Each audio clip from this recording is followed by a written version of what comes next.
What did you think about when they attached in the COVID relief bill 180 days for the CIA to release all the information they have about the UFOs?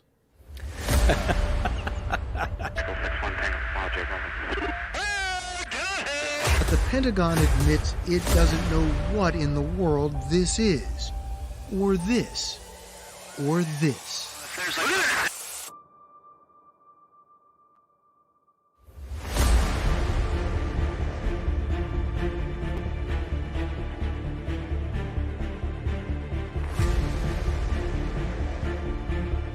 Disappears, like gone.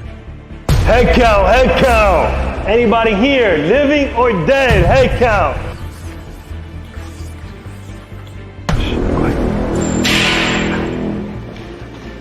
You guys want to play a game? There it is. Where's another pentagram? Is there somebody there with us? Can you make a noise?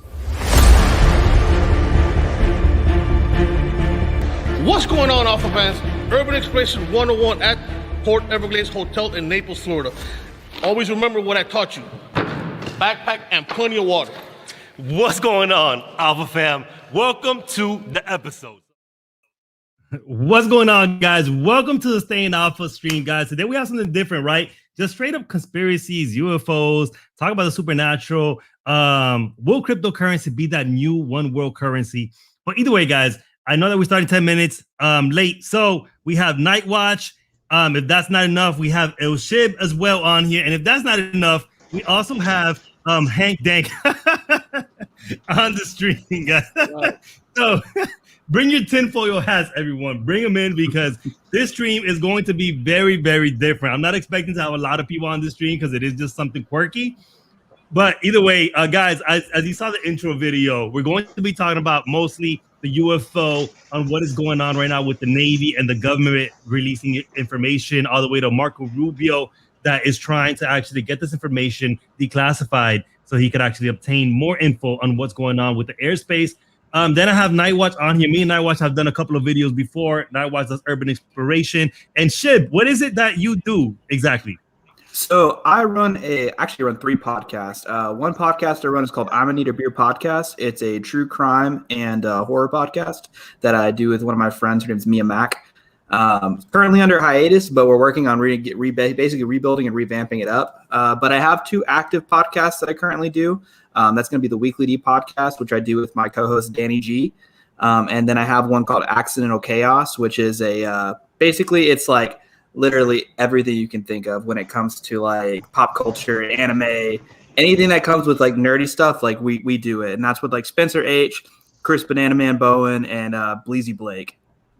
But you do have a podcast on just supernatural, right?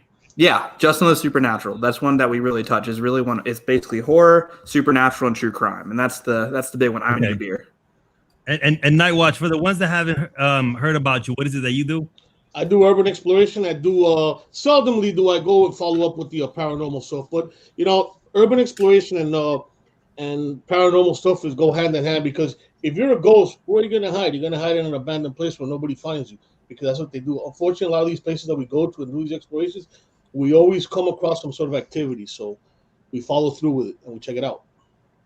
Okay, nice, man. Yeah, stay safe out there. Hank Dank, what's up with you, bro? Tell us about yourself, man. What's up, brother? I don't do much urban exploration, but I would love to go. That sounds fun for sure. I'm gonna keep you in mind, Hank. But other than that, guys, I don't do much, brother. I work. Unfortunately, I'm essential. I got stuck. I've gone out there a few times. Yeah. Okay. No, that sounds great though. I love that kind of stuff. I want to go ghost hunting and stuff. I've had some pretty significant paranormal experiences in my life with both what you might consider ghosts and what you might consider cryptids. So, well, you know what? I got to tell you, I've experienced some crazy stuff myself, and Alpha has come out there and he's done some videos with me, and he knows himself that when you got four people in one location experiencing the same thing, then that's pretty much you can put a stamp on that the place is haunted. because we all experience the same thing on one of my videos, and I think he has some a video on that also. But we got 4 people experiencing the same thing. Yeah, I think it's safe to say it's haunted. Well, everyone on the live stream, welcome. I'm glad that I had these 3 guests with me. So the first thing that we're going to touch up on is cryptocurrency, and is it going to be the new one world currency, right? So with this video, I actually tried to upload some of these videos, and I was having trouble. That's why it took me some time, but it's okay. I'm going to play some just straight from YouTube, piece by piece, and it's better because we could just comment on it. I just hope that everyone is able to actually watch this and hear it perfectly, all right, with no issues. Oh, actually, let me share it again because I didn't share the sound with this.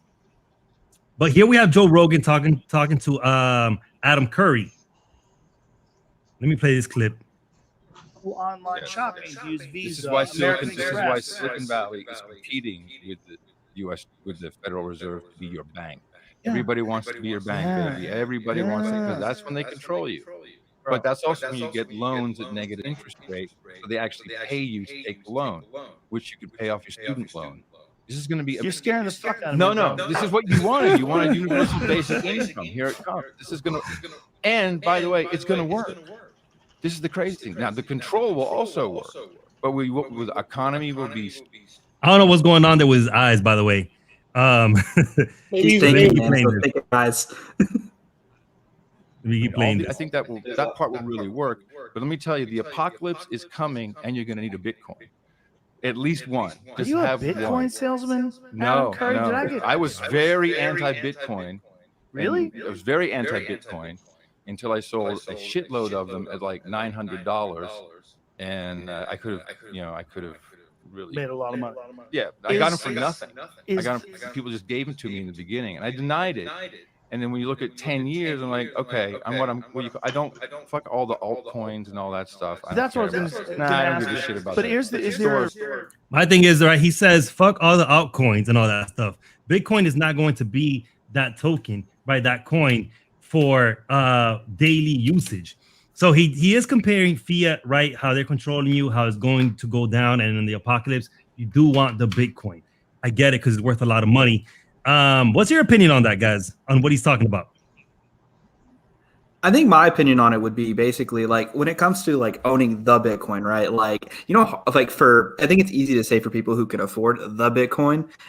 For most people that can't afford the Bitcoin, it's kind of like carrying gold in a backpack if like, let's say we were to go into the apocalypse and just have these little pieces of gold that we were going to chunk and give to people as like currency. I just don't think that it's 100% accurate, especially if we're going to be like pushing for, especially with the internet. If let's say hypothetically he talks about the apocalypse, well, if the apocalypse happens, the internet's down. Like, I mean, that's something to like just kind of be aware of, even though we may be utilizing hard wallets and generators in order to kind of build back up those things in order to transfer to one another that way. But I think that would be best done personally through altcoins.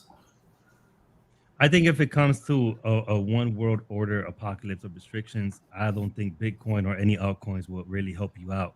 Because I think that really going down to biblical terms, right, we're going to have the mark of the beast. And if you don't have that mark of the beast, it doesn't matter where you go for your cryptocurrency. You're not going to be able to buy anything.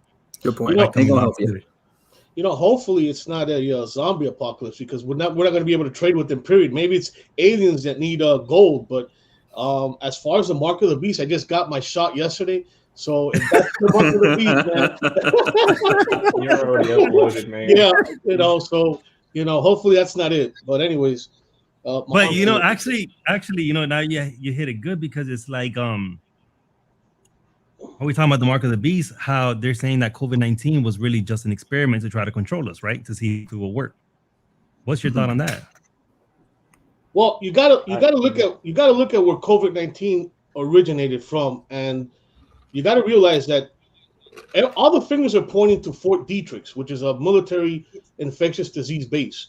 And why have we been spending and taking so much money over to China? I don't think it was released here. I think it was released in China. And that's why for the last couple of years, all this money has been going to getting shipped off to China. They're not going to release it here. They got to release it in some well-populated area, and that's in China. So I think that's where it was released, or it originated here in Fort Detrick, which is a military base in infectious disease, and that's online. You can take a look at any time. And it was probably manipulated in China in the Wuhan district. Interesting. Would you guys say that it was a method of control to see if it would work, or was it population reduction? Population reduction. I think if it was anything, it was definitely population reduction. You know, Yeah. if you take a look at Italy, Italy has the most older population when it comes down to retirement, and Italy was hit the worst. And that's, once again, it's online. And Italy was hit real worse. Why? Because I say a good 85% of the population in Italy are all retired old folks. And that's where it was really hit. And most of Europe was really hit.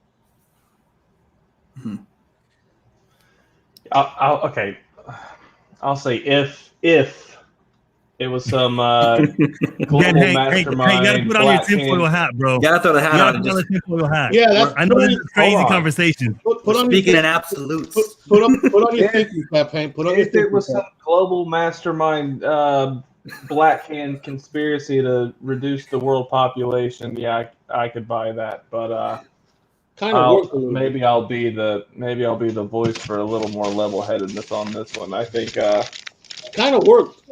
I mean, I think it was an evolution of the coronavirus strain, which there are thousands of coronaviruses. That it's a natural thing that occurs in the wild to begin with. Animals often create all kinds of weird, crazy diseases. No, I think Corona-19 was probably a laboratory experiment. China's lab there in Wuhan it's pretty well known that their procedures for, what's the word I'm looking for? Quality control. You know what I mean? Quality control, security, safety procedures, the PPE, everything like that is known to be pretty lax. And my guess is it's just another one of these viruses harvested from nature that they've tried to engineer or inspect and work on, and a lab guy was fucking with it one day and wasn't careful and took it home, took it back out into the public and spread it, and it just, with the incubation period of around 7 to 14 days, it had already spread, and by the time, it just goes from there. So I don't think it was like. Going back to what Hank said earlier about what we were discussing about population eliminating most of the population. Had this virus happened, I say 30 years ago, back in the 80s, it would have wiped out half the population. I promise you. Absolutely. The medicine wasn't as evolved as it is now. But had this happened back in 1981, 1979, yeah, I think it would have wiped off half the population. It almost did now, but we stopped it. But I think it would have. And I think that comes down to how powerful it really is. Like if we're going into the idea of that, okay, this was something that people were working on in a lab in order to kind of figure out a way potentially to build a bigger immunity to it, whatever they were doing, the thought process would be, we've come so far when it comes to medicine that we've also come so really far into building potentially viruses. And people always talk about, accidental weapons of bioweapons of war. Like people release things accidentally, just kind of like what Hank was saying. I'm not saying that happened, but potentially it definitely could have. And I mean, another thing they kind of brought into it is a lot of that also has to do with bushmeat. I mean, people talk about it all the time. Like you just kind of have to be careful what you eat. And some people really, are used to eating things culturally. And that was one of the things that they've been trying to outlaw, specifically in China and other places, because of the fact that they have some side effects. And this could have been a very realistic instance of what happened and what happens if you eat bushmeat.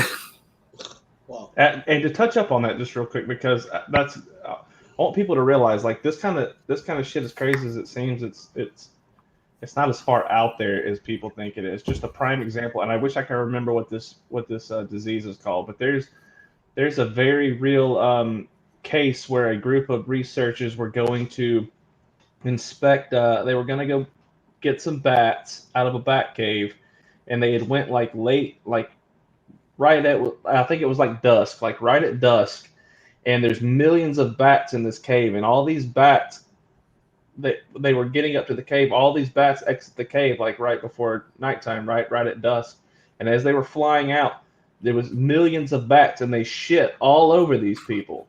They were covered in it. There was nothing they could do about it, right? They got covered in bat shit. And every one of those people, every one of those people died in about 7 days after because they got absolutely sick from just the shit that was in bat shit. And that was not man-made, right? That's just something nature produced. Bat shit has high concentrations of ammonia, so that's probably what killed them. Because they had all kinds. They got. I don't remember what it was they said they got, but they got absolutely sick. Like it just poisoned them. Well, look what happened to Ozzy Osbourne when he bit the head off that bat a couple of years ago. He got really sick. He thought it was a fake bat, and what he caught? He caught rabies. I think he caught, and had to take him to the hospital. And of course, all those type of animals, they all get sick. So, but I mean, it's also just lack of exposure too to like some of these things. Like, I mean, bats live in caves, and sometimes like they can live in caves and not be exposed to humans for years and years and years and years. And then over time, when they come out, and if that were to happen, and they haven't been exposed, that just means other diseases that could have mutated over time that would eventually have led to something like that. But I don't think that this thing came from a bat. I think this has been around for a long, long time, and they finished manipulating it sometime in the Wuhan district. And if you research that military base I told you about, that base contains things that are even worse than the SARS coronavirus. Absolutely. This shit that they got on lockdown. This base contains diseases that will wipe out everything. Period. And there's no cure for it. So my thing is this: we weren't able to find the cure or a vaccine for the common cold. This vaccine was only developed in 1 year. I mean, how good is this vaccine? I guess we're going to see in a couple of years. So to touch up on that, mRNA vaccines are 30 years old. This one's just engineered specifically for this type of virus. It's not that they had to rethink the whole vaccine. They've been creating mRNA vaccines for 30 years. Right. It's a fantastic thing. That's just and look, let's just face it, man. That's just the beauty of medical research in the 21st century.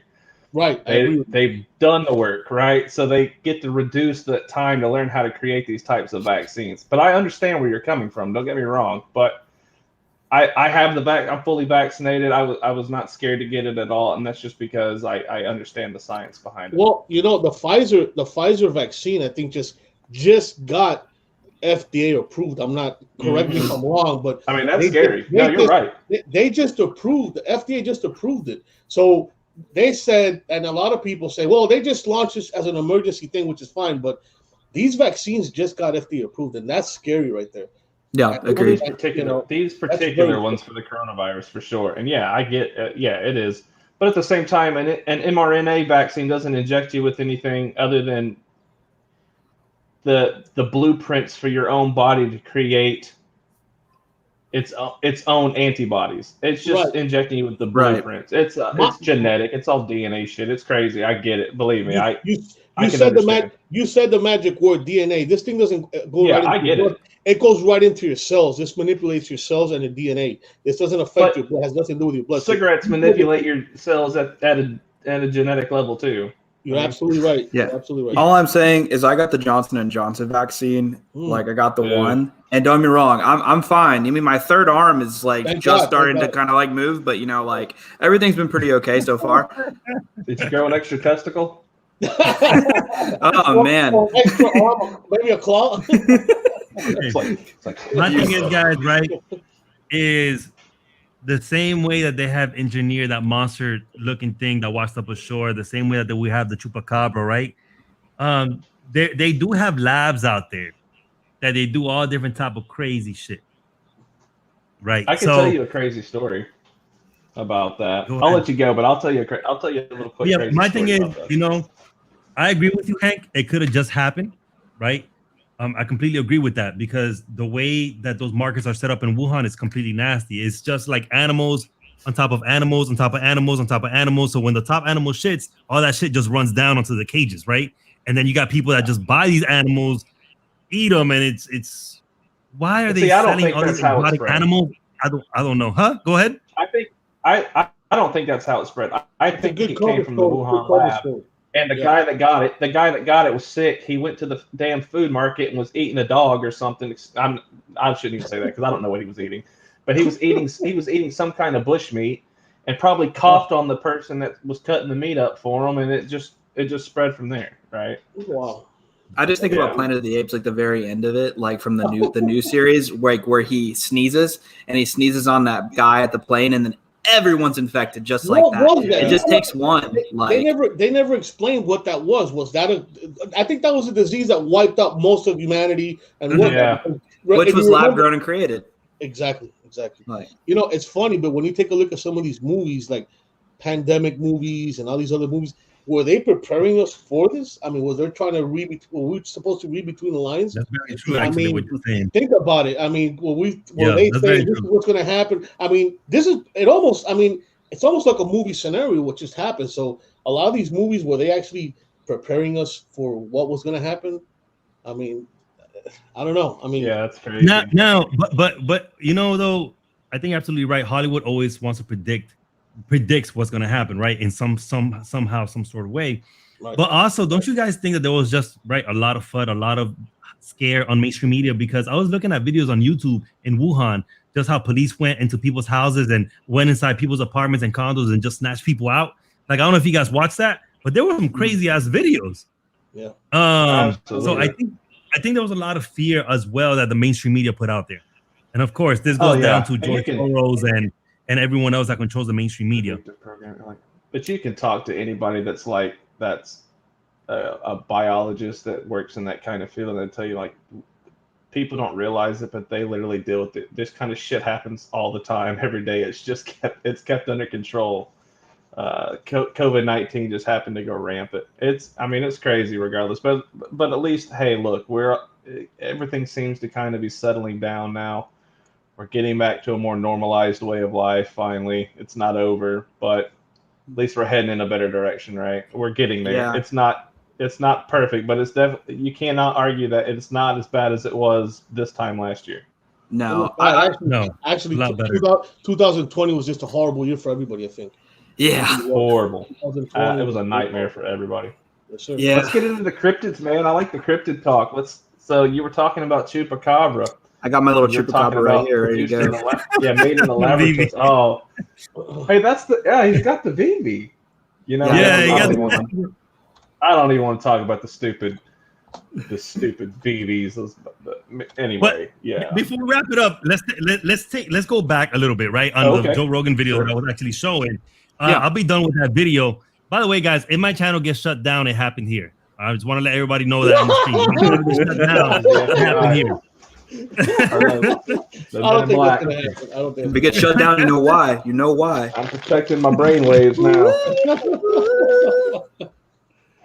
Okay, so I wanted to bring up this article, right? Because this was actually published in January 9, 1988.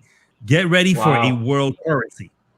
Okay, that was published in 1988, and they called it the Phoenix. All right, whoever wrote this article. So I just want to touch on it real quick. 30 years from now, Americans, Japanese, Europeans, and people in many other rich countries and some relatively poor ones will probably be paying for their shopping with the same currency. Prices will be quoted not in dollars, yen, or D-marks, but in, let's say, the Phoenix. Right? We could argue that could be. Yeah, exactly. We could argue that could be Doge, right? Doge backwards is spelled what? EGOD. Why is it spelled EGOD? Why is it that we have a God, we have a devil, we have a Christmas, we have a Halloween? It's like everything needs to have an opposite, right? A plane was made for what? For better traveling. We get a plane and we turn it into a damn war weapon.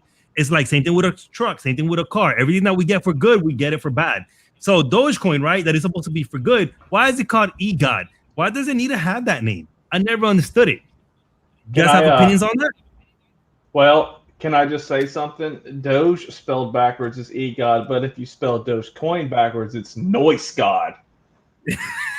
What's it called? I'm sorry, Hank. What was it?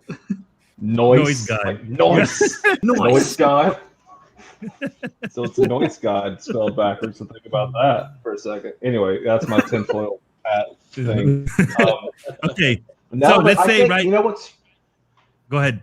Yeah. So the conversation here is this prediction, right? But the funny thing is if you go back to sci-fi literature from even in the 1800s, they write kind of stuff that is aligned towards the same concept, right? So it's not just out of this world that he that this was a prediction made that day, right? You can go back to just any number of sci-fi literature, and it always predicts like a one world government or this future where things operate as a whole world economy and not just not just separated. So maybe I'm just being the I don't know, the devil's advocate here, but I don't think it's as crazy to predict as it sounds like on the surface. But I do like it, man. I like it is interesting that they predicted it to 2018 and Pretty close, they're fairly honestly. close. I mean, this new movement when it comes to like digital currency and like building, a decentralized one world network is something that like is finally becoming a reality. And the fact that they weren't too far off, like kind of solely based on their ideas too, like when they're thinking, they're like, okay, we're not going to use yen, we're not going to use dollars, we're going to use like this thing called the Phoenix, or we can substitute that for Ethereum, we can substitute that for Dogecoin, we can substitute that for Bitcoin. And when we put that there, like and Bitcoin maxis may tell you at that point too, they may be like, yeah, Bitcoin, that's what it's supposed to be. But when you're thinking of it, it's like, okay, like, yeah, like, I mean, I can see that. I can already kind of do that. Like if I wanted to go and buy something in Europe in Dogecoin, I could find a marketplace that would sell me something in Dogecoin in Europe, which is like now a real thing. Now, will that be something bigger? Perhaps. But what's pissing off the government is that they don't have no access to it. They can't touch it, and that's what's pissing them off. And the beauty of decentralization. And they don't like it. They don't like the work bit. The banks don't like it, and you got the other people that don't like it. They have no control over it. So yeah, and that's the worry. That's the main worry is how are we going to convince? We don't even need to convince them necessarily, but how at this point, because they talk about Japan, the U.S., certain places. How are we as like a society going to convince the government and like to coincide with people that they may view as enemies, like, and work together as like a one world currency? How can that be built? Is that already happening in the background that we may not even know about? Like, I mean, I think with some of this building, probably not, but the people are speaking, and what the people are saying is that that's what they want. They want to build together. They want to make things better for everyone. And I think we're seeing that a lot, for instance, in the Dogecoin community. Well, it's funny, but cryptocurrency, the coronavirus, the government, the Pentagon saying that UFOs exist, are they all linked? Is there a connection? I mean, that's what we really got to look at. Is there a link? Is there a link between all this? I mean, is there a connection? Maybe. I mean, it's kind of we got SpaceX, and Elon Musk is the owner of SpaceX, if I'm correct, right? And he's not the owner. Well, okay, for SpaceX, I don't know much about right. So, but is there an actual connection to everything? I mean, I don't know. Maybe that's just Elon does. He owns. Technically, he does own SpaceX. Maybe Elon Musk is from another planet. I don't know. He's a majority owner. So I have a theory. Right. A lot of people say he's an alien, but I like to think, what if Elon Musk? Listen, what if Elon Musk is actually like the Oracle from the Matrix? Wow. Because we're not in base reality, right? So the argument is it's a 1 billion to 1 chance that we're in base reality. So it's more likely that we're actually in a simulation. It's somehow or some way. And so Elon's not an alien. He's not a some out of space alien. He's actually like the Oracle from the Matrix. I mean, I never thought about it that way. I actually thought about it that I actually thought that he might be a reptilian, honestly. No, I think he's a gray. I don't think he's a reptilian. But just hear me out. And so he's like, if anybody here that's watched all the Matrix understands that, like Neo, like in the movies, Neo's like on his 50th or 60th attempt. It just like reboots, the system reboots every time. And so Neo is he's like this 50th version of himself by the time you get into that movie. And so like Elon has seen us go through this cycle 50 times, and it always ends up on the wrong path. And so this time he finally steps in and he's trying to push the world towards the vision that puts us on the right path where we don't destroy ourselves. That's just my crazy. I like this. I like this. Keep the tinfoil hat on. Hey, Hank, listen, you should write this down. Make a movie or something off of this. This is pretty good stuff. Oh man, I've got all kinds of wacky shit for you guys. Getting started. See, I like this.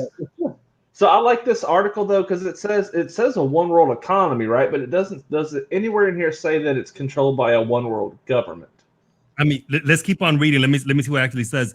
The Phoenix right here. The Phoenix will be favored by companies and shoppers because it will be more convenient than today's national currencies, which by then will seem a quaint because of much disruption to economic life in the last 20th century. At the beginning of 1988, this appears an outlandish prediction. Proposals for eventual monetary union proliferated 5 and 10 years ago, but they hardly investigate the setbacks in 1987. Okay, let me actually keep going down. New world economy. The biggest change in the world economy since the early 1970s is that flows of money have replaced trading goods as a force that drive exchange rates. As a result of the relentless integration of the world's financial markets, differences in national economic policies can disturb interest rates or expectations of future interest rates, only slightly. Yes, still call forth huge transfers of financial assets from one country to another. These transfers swamp the flow of trade revenue and their effect on the demand and supply for different currencies, and hence in their effect on exchange rates. As telecommunications technology continues to advance, these transactions will be cheaper and faster still. With uncoordinated economic policies, currencies can only get more volatile. So, I mean, this part here kind of touches up on cryptocurrency, right?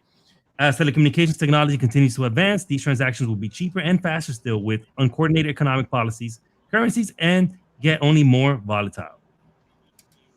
That's crazy, honestly. Okay, that's actually kind of like interesting is the way they kind of describe that. That's a little more new because people always, like you said, like Hank was saying, people do talk about a one world economy and they've been talking about that for ages. But this is more in line with what's really happening right now when it comes to like, you know, of that one world economy that people were thinking of, like that they're working on faster transaction speeds, like they're trying to like work on like the volatility of it, but the volatility of it is kind of going up and down quite a bit, you know, in the whole crypto space. So, I mean, that's really interesting. I'm sorry. I was reading what Bruce Lawrence is saying. That dude on the top right needs to do a wine shui. I saw that bottle, bro. Hey, let me address Bruce. Talking tonight, all right, Bruce. Wow. Bruce, tell you what, Bruce, if you get people to contribute to the Shoey for a Cause so that we can donate to charity, I will do a Shoey on camera for you right now. Wow. Well, not right now. We'll have to, not right now. You can get people to donate to the Shoey for a Cause fund for the challenge, then yeah, I'll do it. Otherwise, you'll have to wait.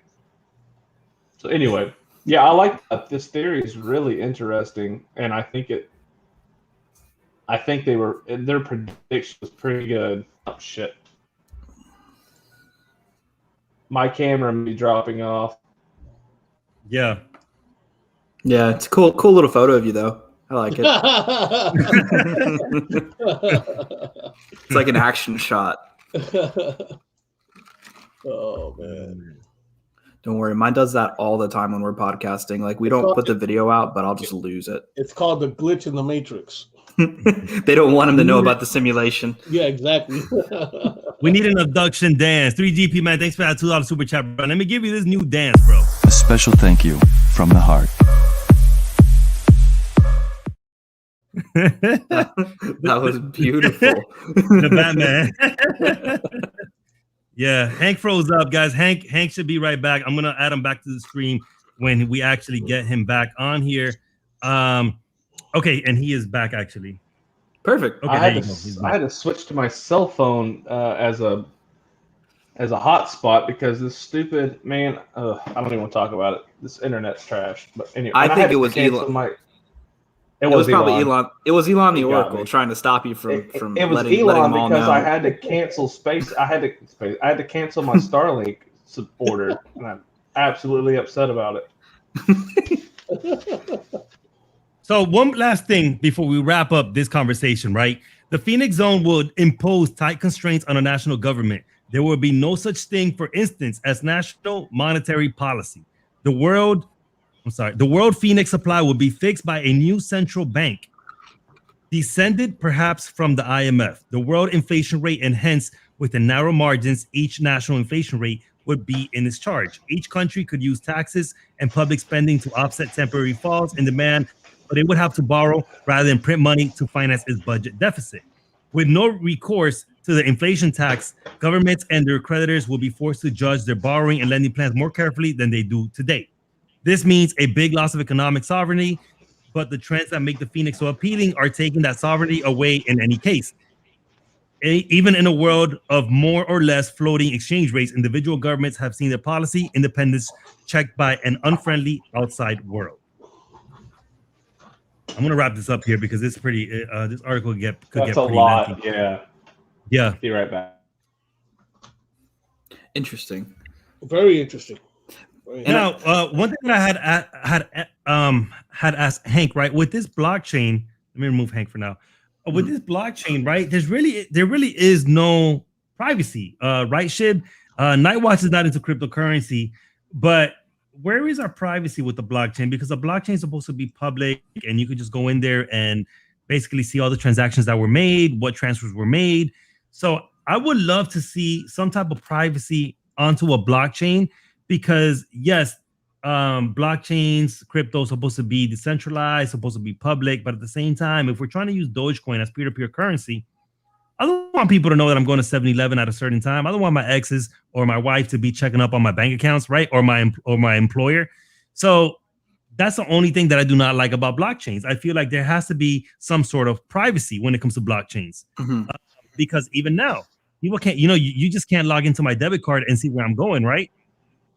Now, right. The only option is to open up another wallet. Yes, no one and just don't give it out. But I think it's only a matter of time for people to identify a wallet address with a certain company, and they can really distract you now, either a private investigator or your employer, whoever it is that is after. Yeah, and I think that's the big question when it comes to especially for normal people that are just getting into cryptocurrency, that see something like Dogecoin, for instance, wanting to be used as a peer-to-peer currency. Cheers. And I think that's a genuine question. I think it's a genuine question. Is where do we draw the line of decentralization? When it comes to specifically asking at the point of, okay, do we want all of our transactions to be put out there tied to a wallet? How can we fix that problem if that's something that people are worried about? And that's kind of one thing that people that are in the cryptocurrency space need to ask themselves. And I see burner wallets. But one thing I will say, that's a way to do it. But that becomes an issue of, how do you, deal with taxes when it comes to that point, capital gains taxes. I guess you could put them in privately, but it can get really complicated carrying a multitude of wallets in one place when you could just carry one. But yeah, no, that's a great question, is how do we I'm going to have a burner wallet just when I go to the strip club, just let me get rid of it the next day. For strip clubs, drinks, and late night I would parties. actually I would like to pose a suggestion. Let's hear it. And this is maybe a little bit different on the subject, but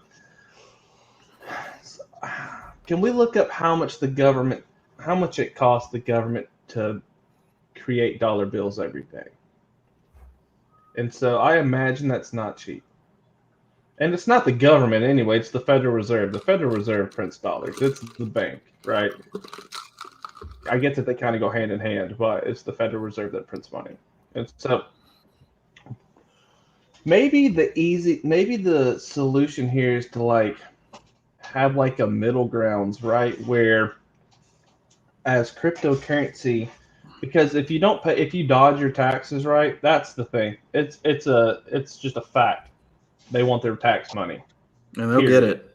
They'll get it for sure, right?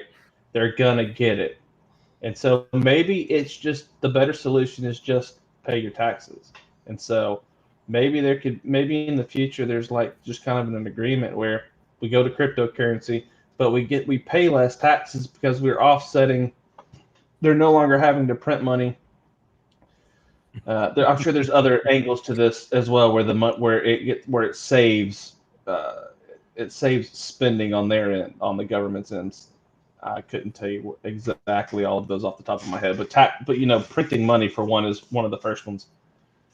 And so it offsets how much we actually have to spend on taxes, and we get the ability to use our cryptocurrency. They get to collect their taxes. Everybody's happy at the end of the day, right?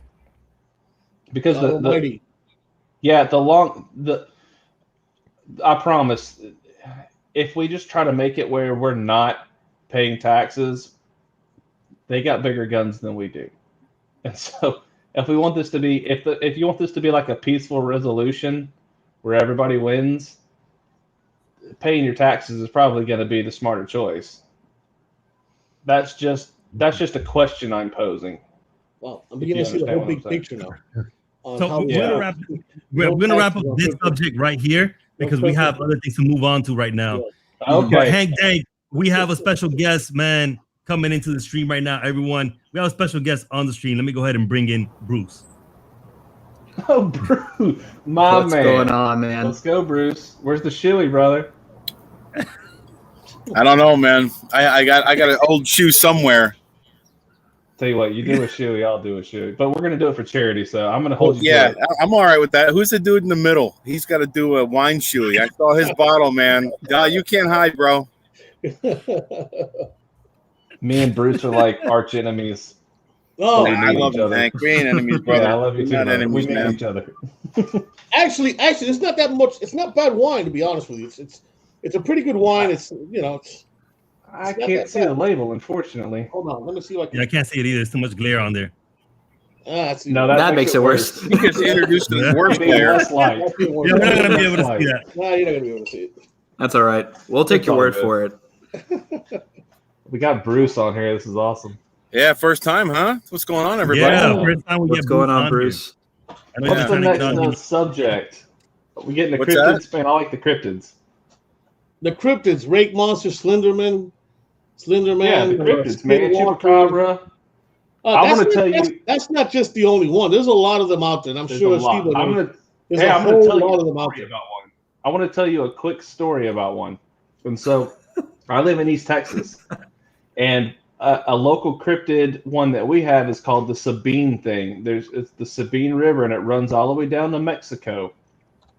And so, the whole idea behind the Sabine thing was that in Mexico they were doing crossbreeding experimentation, and they ended up breeding a wild boar with a vampire bat. This is that's the cool thing about cryptids. They always have these really awkward and weird, outlandish stories. But the whole story was that I think that they made it into a movie. I'm not sure. Hold on.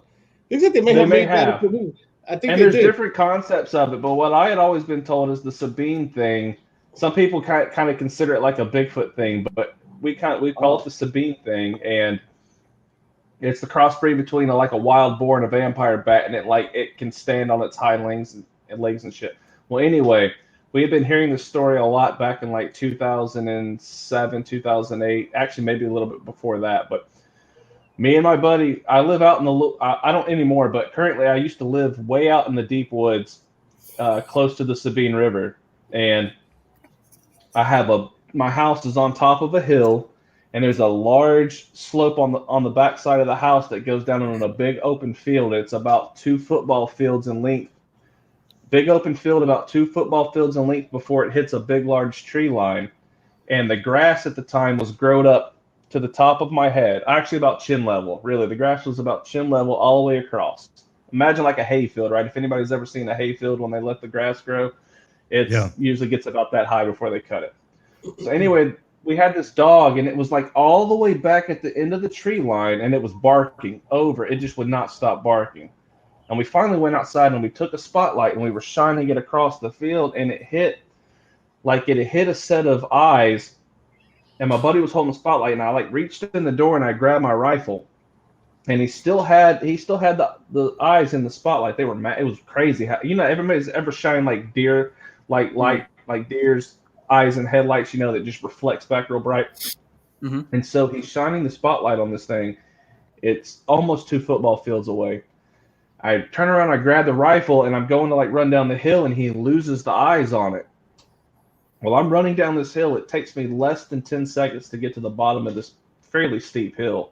and there's like a fence right there, and that's where the grass is grown up chin high, and I'm like 2 foot from the grass from the fence, and he shines the spotlight right in front of me, and the two fucking biggest eyes I ever seen, and it was like it was like reflecting a million candle power spotlight. The light was just blasting me back in my face, but I saw it like right on, like hitting this thing in the face, and it scared the shit out of me so bad that I like dropped the gun, and I was like almost shitting on myself trying to scurry back up the hill because I never expected anything to be right there. But it was like the same kind of profile eyes, and I'm telling you guys, it was that big. They were like 2 eyes, like this big, just boom right here. Was it your Uncle Bob? It may have been Uncle Bob. I don't know. Like all I'm telling you is like I don't know what the fuck it was, right? I couldn't tell you what it was, but I can tell you what happened. I can't tell you what it was, but it scared me. What is that called? What is that called, Hank? So I can look it up. It's called a Sabine. It's spelled Sabine. Yep, Sabine thing, right? Yeah, and it's on the, so it's whatever on this was, if it was the same thing, this is the thing I want people to take away from this. If it was the same thing, it traveled almost 2 football fields through chin high grass, tall grass, in a matter of like 10 seconds. I just really hope what it actually is just a giant boar with tiny vampire bat wings, and then the way it does it is you just like, oh, like it's when pigs fly, and then it's just like, and that's how it actually got from one place to the other. That's kind of that's how they kind of describe it. It's kind of like an Bigfoot, but it's not as big. It looks like an orangutan almost, but yeah, like you see how big, like it's eye. But its eyes are like big. It looks like a Bigfoot on steroids. To be honest with you, it looks pretty scripted. Yeah, I wouldn't fuck with that. That's like a Walking Dead Planet of the Apes. I'd hate to run into that in the middle of the night. That's this isn't the thing that I saw, right? I can't tell you what I saw. Because all I saw was 2 big fucking big glowing eyeballs from a spotlight, like blinding me back. Dude, that's your Uncle Bob right there. I just saw it. I know it is. That's it. That looks like crazy. Planet of the Apes, like Walking Dead combined into one. Isn't that crazy? Yeah, I know, right? Yeah. It looks like a Bigfoot on steroids to me. So, but that sucker's intense though. I wouldn't want to meet that in a dark alley. Yeah, I wouldn't. Yeah, exactly. I'm with you on that, Chief. I'd hate to bump into that in the middle of the woods. That's what I'm saying. Like it wasn't big. It wasn't like that because it was the same height as me. It was like It was face to face with me, just about. So I don't know what it was. Alpha, it's funny, but when you bring this up, when you got these people saying that there's a problem with the UFOs and there's a threat, we got to worry about this, man. We really got to start worrying about this right here. The Pentagon? Because when you got let me say this now. This is something else going to be interesting. So I've never seen anything like that supernatural. It's some type of a crypt monster like that, Hank. But I've seen, like flying saucers in the air. Of course, nothing up close like you'll see on TV. Nothing up close, but I've seen things out there that is not a shooting star. And I've even seen like groups of flying saucers just fly one after another and just flashes in the light. And it's out there, guys. You gotta pay attention. If you go out in the middle of the night and just look at the sky, you'll see things. You might not see something that specific day, but eventually you'll see things in the sky. You just have to pay attention. Absolutely. Hey, so I got a sort of related story. So my dad was a Marine for 23 years, and in high school, I want to say I was in the 9th or 10th grade. No, it was middle school actually. And so my buddy Eddie and I were walking back to my house, and my dad being a Marine, like I've been inside of C5s, Apaches, like everything, man. I've seen a lot of crazy stuff. And we're coming home one night and it's dark outside, right? And we're about a few hundred yards from my house. And all of a sudden, like literally out of nowhere, a plane comes flying in low. I don't know what it was. It was night. All I saw were lights. And growing up in a military family, I know what jets sound like. I know what planes sound like. And I'm telling you, I heard nothing. I didn't hear a single thing. And this thing was maybe, I don't know, 500 to 1,000 feet above the house. And I heard nothing. And I came inside and I said, "Hey, Dad, Eddie and I just saw this crazy shit." I was told watch my language, but then I told him what I saw, and I'm like, "What was that?" And he goes, "Oh, it was nothing." Well, you know, the Oh, thing no. is He said it was nothing. Now, my dad was the logistics. He knew. The XO of logistics. So he basically, when the C5 came in, he'd load up 3-4 Hueys, a couple of Cobra helicopters, and they'd fly that plane away. When we lived in Japan, I lived in Japan for 3 years. You know, on Okinawa, he would have an entire ship laid out on paper and little tiny pieces of paper. He had to account for every single 12 inches on that ship to load up Humvees, Hueys, deuce and a halves, you name it. He loaded them all up. So when that dude was like, "Yeah, it was nothing," I'm like, "Yeah, that was something." I believe you. I used to work on I Barksdale think that Air was Force drones. Base. I think that was drones before drones became drones. Yeah. That's what I was gonna say. I used to work on Barksdale Air Force Base. That makes a lot of sense. You can That makes a lot of sense. like, Because you didn't see a you flying hear saucer. You everything. actually saw what looked like a I'm plane. talking 1987, 88. Wow. This is and the thing is, if he said that was nothing, more than likely he was very, very aware of whatever it was. I mean, because like we at this point we know like the military has been testing things, especially in like like places. Now where you were, was it somewhere that was like densely populated, or was it somewhere that's pretty sparsely populated? No, it was Cherry Point, North Carolina. Cherry Point, North Carolina. Okay, so I mean, not overly populated, just a Marine Corps base. It would be one of those places that if somebody like saw something even then and it was out of the ordinary. I mean, who are they gonna tell in 1988? Maybe their parents, maybe like a newspaper, but even then, like it'll get seen and then chalked off. Like so, they're able to kind of freely, practice some and do what they want. 13-year-old kid saw something and it's like, yeah, what did he see? Yeah, nothing. Exactly. Don't listen to that stupid kid. It's funny that you mentioned that that they have no propulsion system and stuff like that, because if you go back to see that video that 60 Minutes put up, they talk about these pilots seeing these things and they have no propulsion system, no fins, no nothing, no exhaust, nothing. It's just hovering and flying, doing all sorts of crazy stuff. And that's that footage in 60 Minutes that you can pull Commander David Fravor. These were pilots now. These were creditable pilots. That's right, Hank. Not just pilots. That's right, Hank. The most elite. Yeah. The most elite decorated pilots. Yeah, and they have no idea what they saw. There's no explanation for what they saw. Exactly. And you know what? The funny thing is, they can't cover it up anymore. It's all out in the open. That's why the Pentagon is coming out here. Joe Rogan's blowing the lid off all this shit. Yeah, that's why. Well, now they have to get my ashtray. The last couple of months, they've actually said, now we're going to encourage our pilots to go ahead and report whatever they see. We want them to tell us what they're watching. Back a couple of years ago, they laugh about it. Be like, "Nah, you didn't see nothing." But nowadays, when you got the United States Army and the Pentagon and the Department of Defense saying, "Go ahead and tell us what you're seeing," that we're going to go ahead and write it down. Yeah, I think it's pretty creditable, especially we got guys like that coming out here and saying, "Yeah, we saw something, we got it on video, and here it is." So what's funny is like they're just telling us what we already believed. The thing is this, that these guys are saying this poses a national threat. This poses a national threat. This is not something where they're coming down. These things are flying over on nuclear bases, on nuclear submarines, on nuclear warships, and that they're interested in that. They're interested. They want us to see what we got going on. Now, watch. We're gonna get more into that. I just want to wrap this up. What Bruce is saying. Bruce is basically saying that he appeared. It appeared that he saw most likely what it seems to be a drone, because it was some type of aerial object, right, that made no type of noise at all, which now, right, is a drone. Right, I actually have my drone here. This thing here is quiet. That's what I saw right there. The DJI Mavic. This is very, very quiet. All right, this is a very, very quiet drone. So this article that I pulled out right now is The Forgotten Genius, the man who made a working VR machine in 1957. Okay, this is when actual VR was actually patented. All right, a VR machine. So guys, the iPhone, right, that you guys have, we're just getting this now, but the iPhone 12 that just dropped, they've been had that 20 years ago. The iPhone, they've been had that 30 years ago. We're getting things later on down the line, but trust me, that technology is out there.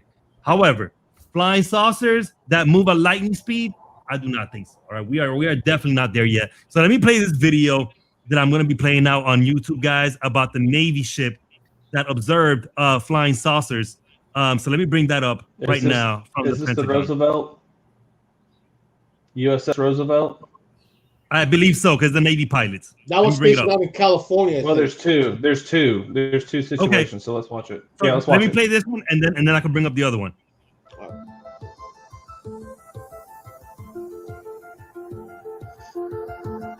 There's a whole fleet of them. Look on the ASA. Okay, this is the gimbal. They're all going against the wind. The wind's 120 knots from the west.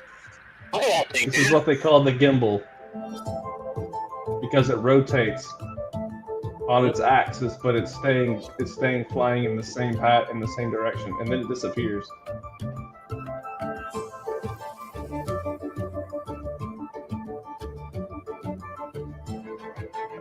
This one may be the Tic Tac.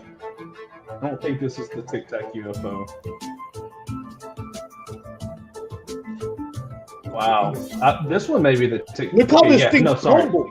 Look how it tumbles. This is the gimbal. This one's the gimbal. Okay, see how it rotates, but it's still staying on its same flight? That's the gimbal. That's crazy. Absolutely crazy. The Tic Tac's just as crazy.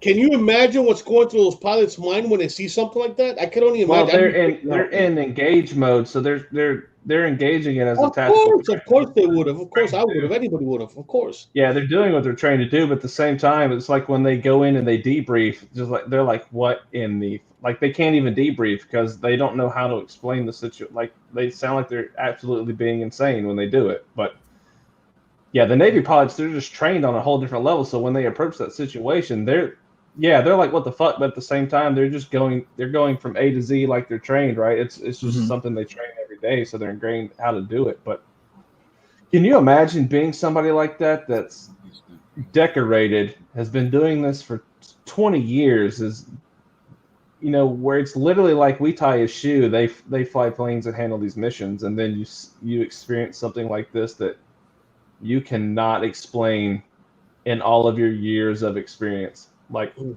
how do you express that to anybody and not discredit yourself?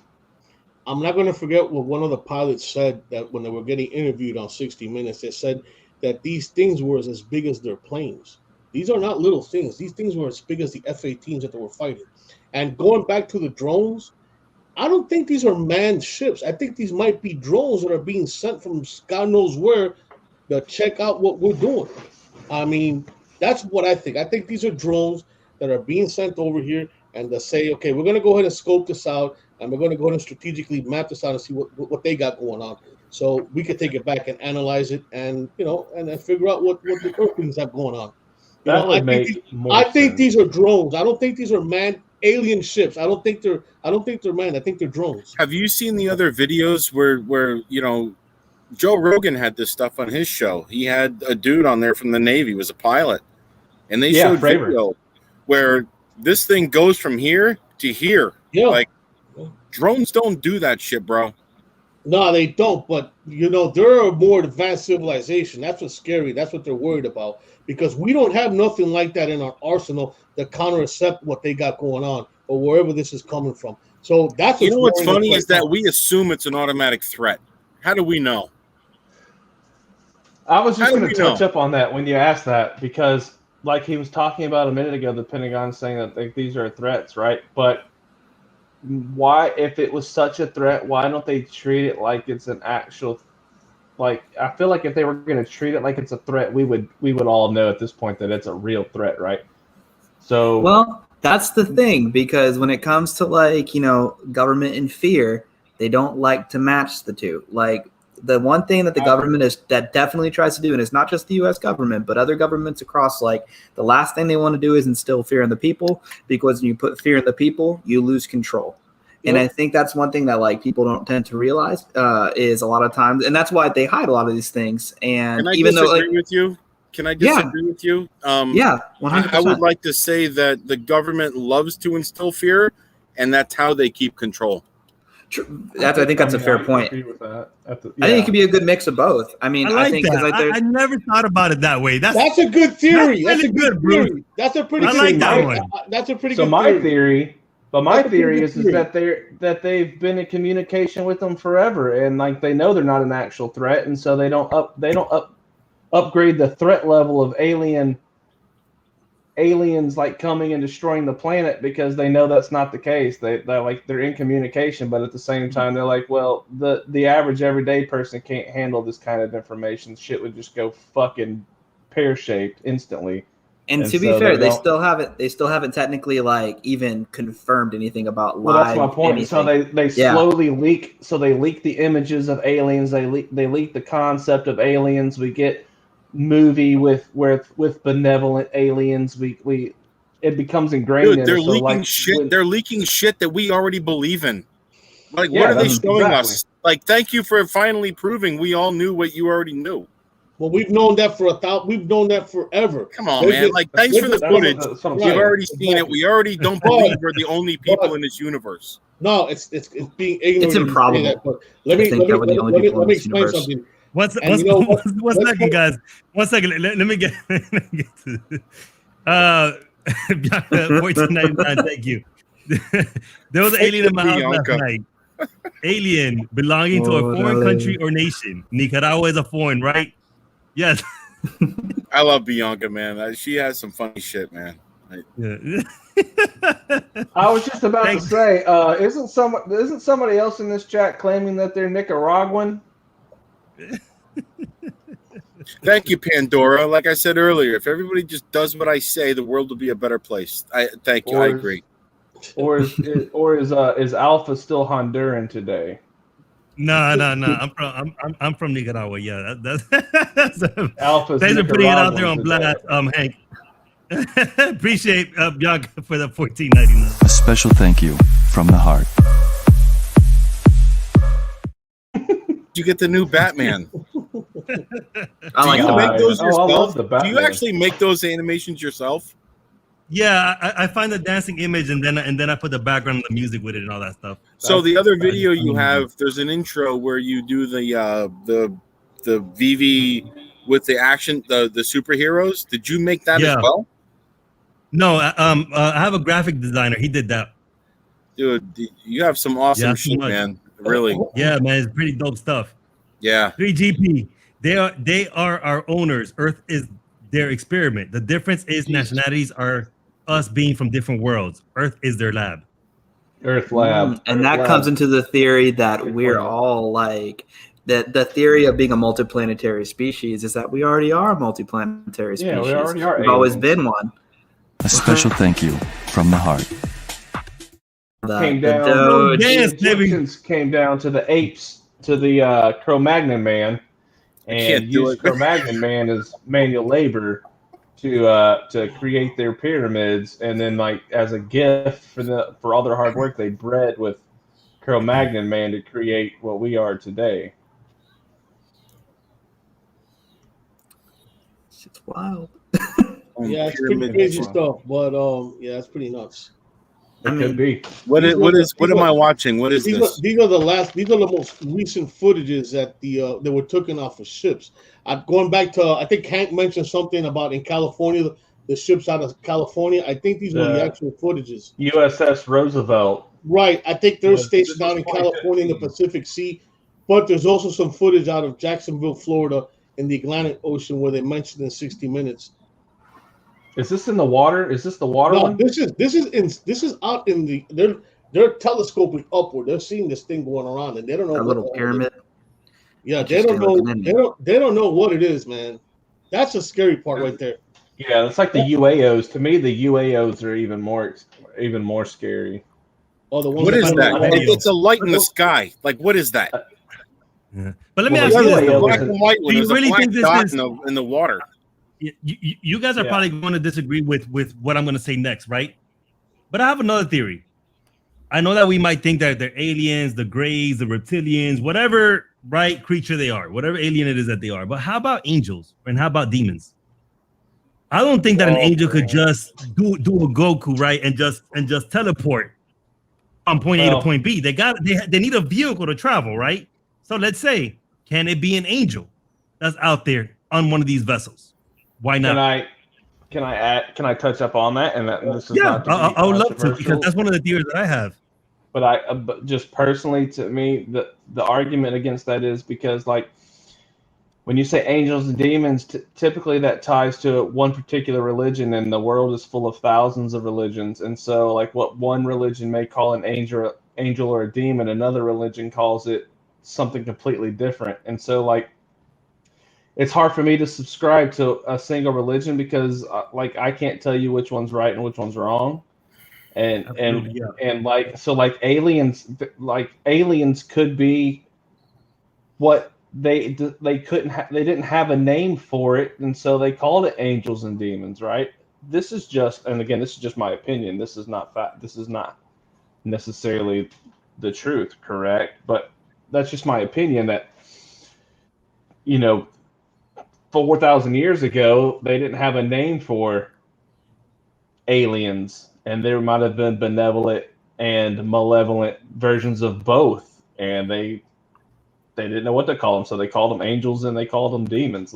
But that's just, again, like I'm saying, that's why I don't subscribe to religion, because there's so many different religions. Who am I to say which one's right and which one's wrong? Well, if you're talking about the Bible's 2,021 years old. And it's been written by 463 different people over and over. That's right. The King James Bible is not the same version as the original manuscripts written. Well, they're all interpretations, right? But I guess ultimately there's Gnostic Gospels. There's Gnostic Gospels about the Bible that talk about Jesus being married and being with Mary Magdalene and having a baby. And, I think when you start getting into religion, you're going down. We'll say, what was your alpha? Your what do you call that? Your tag when you see the video? Hashtag? A logo? A brand? No, when you go on YouTube and you see like your thing on the YouTube feed, what do you call that? The thumbnail, yeah. Okay. You had the word rabbit hole in there, didn't you? Yeah. That's something what this is. That's a rabbit hole you're going down with religion when you're talking about Gnostic Gospels and you're talking about whether Jesus was or wasn't married, and then you insert the Catholic Church, which again I reference power and control. Okay, so now you've got the Catholic Church deciding what should or should not be allowed in the Bible. Now, the Bible typically says that all of the books that are written are witnessed. They're all witnessed events that happened around Jesus. Now, most of them, I could say, yeah, there was only a few thousand years ago. I could see that people, we're old, but we're not so old that we can't translate. We can't translate text. Okay, we can do that. Just to put that into perspective, the Ming Dynasty is well over 10,000 years old, and this and nobody questions anything they say, Chinese, right? But we introduced the Bible, and all of a sudden it's 2,000 years old and it's full of shit. Well, I will say that's too. my whole point. Is like I will the say Ming too. Dynasty is well over 10,000. It's all about control, old. man. Let me ask you. Let me ask everybody here one question. So if a UFO was to land tomorrow in the state capitol, what happens to religion then? If a UFO is what? Oh, damn, I lost my camera. If a UFO was to land on the state capitol tomorrow and said, listen, we're here and what's going on? What happens to religion then? Where do we go there? What happens then? No, I think that varies. No, I honestly, if I could answer that question, I would say that Jesus created the universe. I agree with you. I actually agree with him because I don't even think Jesus. I say God, period. I mean, if there's a God, whatever you want to call him. Listen, I was in small groups at 29 to 34 years old. I was deep in religion. I got baptized at 29. I got a fucked up history in my life, man. People don't know my world and what I lost growing up in trying to raise kids and the mistakes I made. I searched everything and I practiced apologetics. I practiced, small groups in church and all that shit. And I'm going to tell you right now, if aliens landed over the top of the Pentagon, every freaking churchgoer would be like, "What the fuck is that?" Thank you. Yeah. That's my question. I'll be back. Demons is what they'd say. Demons. Now, But let's. I will say, can I just throw a suggestion here? Can we let's get off religion because this is a Baby, like Bobby Blue's saying. I got one more thing before we get off, because I wanted to mention this. Also, when they talk about angels and demons, because if you look at, like, for instance, like demonology, things like that, you look at like old school Bible. What is, like, when you look at like a biblical version of what an angel is supposed to be, it's not really, like, in terms of like a concept that it would terrify you as a human being, because like what the biblical interpretation of like an angel actually is honestly pretty low-key It's terrifying. It's absolutely terrifying. It's not like the beautiful woman in the white robes with the wings. That is not. No. Or like the cherubs that they talk about. The babies. They're not. They don't look like that. Yeah. I completely agree, because if we want to talk about, for example, Archangel, right? Like Archangel Michael, he's supposed to be this badass warrior. Mm-hmm. I'm not gonna want him to be this cute looking pretty boy dressed in a white robe, right? I'm expecting a beast of a person in armor with a fucking not of a person, sword. Of a being. Fire coming out of his eyes. But yeah, fucking demons' little skulls on a chain around his neck. Like ears in Vietnam, Hank? They're like little demon skulls. Like demon teeth around necklace, demon teeth. Yeah. He's got straight brass knuckles. He punches everyone on the live stream, guys. We're gonna get off the topic of religion, right? Yeah. But one thing about this stream is, I don't want to offend anyone. I think I'm gonna keep the thoughts myself. But regardless, guys, this is a stream that it's open-minded talks. All right, it's not meant to offend anyone. So if it's offending you, then you can leave the stream or just get out your feelings respectfully. All right. But we're not here to offend anyone. It's just talks on conspiracies that could go beyond. Depends where the That's why I don't like to get into religion and politics very much, because everybody. It has is fun their to own talk beliefs. about, though. Come on, it is fun. You're right. You just gotta have the right. You just gotta have the right open-minded people to have a conversation the way we're having right now. Yes. Hey, you know what? We can talk about stuff. We can talk about whatever we want, and like Alpha brings in people in the channel, and everybody has a mindset. Everybody has a belief system, and I get. Here's the funny thing about this. We'll make a connection to cryptocurrency, right? So everybody has a belief system. Everybody has something they want to get behind. They want to join something. They see a vision. They see Alpha calls Cardano a vision, and it is my life's mission to convince that man that it is more than a quote vision. But that said, it's just I respect his opinion. I respect his mindset. And Hank, we go back and forth on Twitter all the time, even in the chat room on the video. And today's my first day on here. But you know what? My name was called up in the middle of a chat, and I wasn't even in there. It's like I'm there, but I'm not there. And it's like, all right, that's cool. But everybody has something they believe in, something that they want to think is. And here's the thing. Everybody needs affirmation. They need affirmation in their life that what I think is true, what I think is what I believe, and they need some sort of affirmation that says, you're right. Keep going down the road you're going down. And that's not just religion. That's cryptocurrency, and crypto's the new religion. It's the American God. And it shouldn't be. It shouldn't be. You know what I mean? Like we should not be. We shouldn't embrace tribalism with cryptocurrency. We should not do that, because I'm not a YouTuber. I'm not Alpha. I'm not anyone else out there that has a channel that I'm saying, follow me, listen to me. And Alpha doesn't do that. But there are people out there that are entering the crypto world that are just going on the YouTube going, I want to find somebody. Somebody explain to me what the fucking NFT is. What's staking? What's proof of work? What's proof of stake? Like where do I get my answers? And you know what they don't want to do? They don't want to read. They don't want to read because it's too slow. They want someone to visually tell them what I want to hear, put it in my head, and that's what I'm going to do.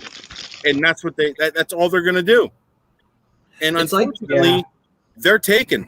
They're taken. Yeah. They got the crypto bite in their ass, and now all of a sudden they're going, you know what? I'm going to do what that guy said. I'm going to do what that guy said, and I'm going to leverage trade. The world lives in absolutes. Like, people love to be told absolutely, in the sense like, this is what you need to do in order to get to where you want to go in life. That is how like people, like humans, tend to thrive off of. They love to live in absolutes. Like, I mean, like, for instance, there's a few things in life that are 100% absolute. People will tell you it's taxes, death, and that's pretty much it. You're either you're cheating on you. That's an absolute. Okay, I'm gonna rein it in. Let's get back to the conspiracy theories. Let's go, boys. Side note, by the way, this has been a really fun. I've been really enjoying this conversation, talking to you gentlemen. This has been awesome. Romaniac, why is it newfound, man? You should have had it all along, bro. I've been here all these months. Me and Bruce, you guys don't know. Me and Bruce, can I just talk about this just quickly? You cannot tell me when we were having that conversation underneath Charles's shit on Doge video, that when Flare Network stepped in with what they did, that was not an absolute master stroke from Flare Network. If you tell me it wasn't, you're crazy. It was nice. It was nice to see Flare join the conversation, even though they don't exist yet. It was nice to see them join the conversation and contribute. Yeah, even though they don't have a product to contribute with, it was nice for them to show up. And I know all they did. They were like casually late to the party. And all the ADA people are like, well, my blockchain's not really doing nothing. And this Flare Network people, they came in and said, wait a minute, you can make a whole lot more money with us than you can with ADA, except you can use ADA to do it. And so now the ADA people are like, well, I can move my ADA off of the Daedalus wallet. Meanwhile, the Maxis are just like, make a bunch of money. All the maximalist ADAs, Cardano Maxis are like Cardano. But anyway, let's go back to the conspiracy theories. That's not what this conversation's about, bro. I love you, man. I love you. We love Cardano. Okay, so guys, the next video I'm gonna play is a little bit on Bob Lazar. This is a 5-minute long video. I'm not gonna play the whole thing.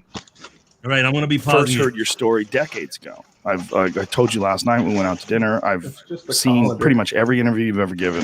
I've followed the story incredibly closely. But for people who don't know the story, let's give. This is an actual scientist, guys, Bob Lazar, that actually worked in Area 51. Okay, this is who Bob Lazar is. Them the bullet points. You used to work at Area 51. In Area 51, you went like. Huh? Well, we want to be accurate. Okay. Area S4. S4. Okay. It's about 15 miles south of Area 51. Okay. I'm laughing at 3GP, Mary.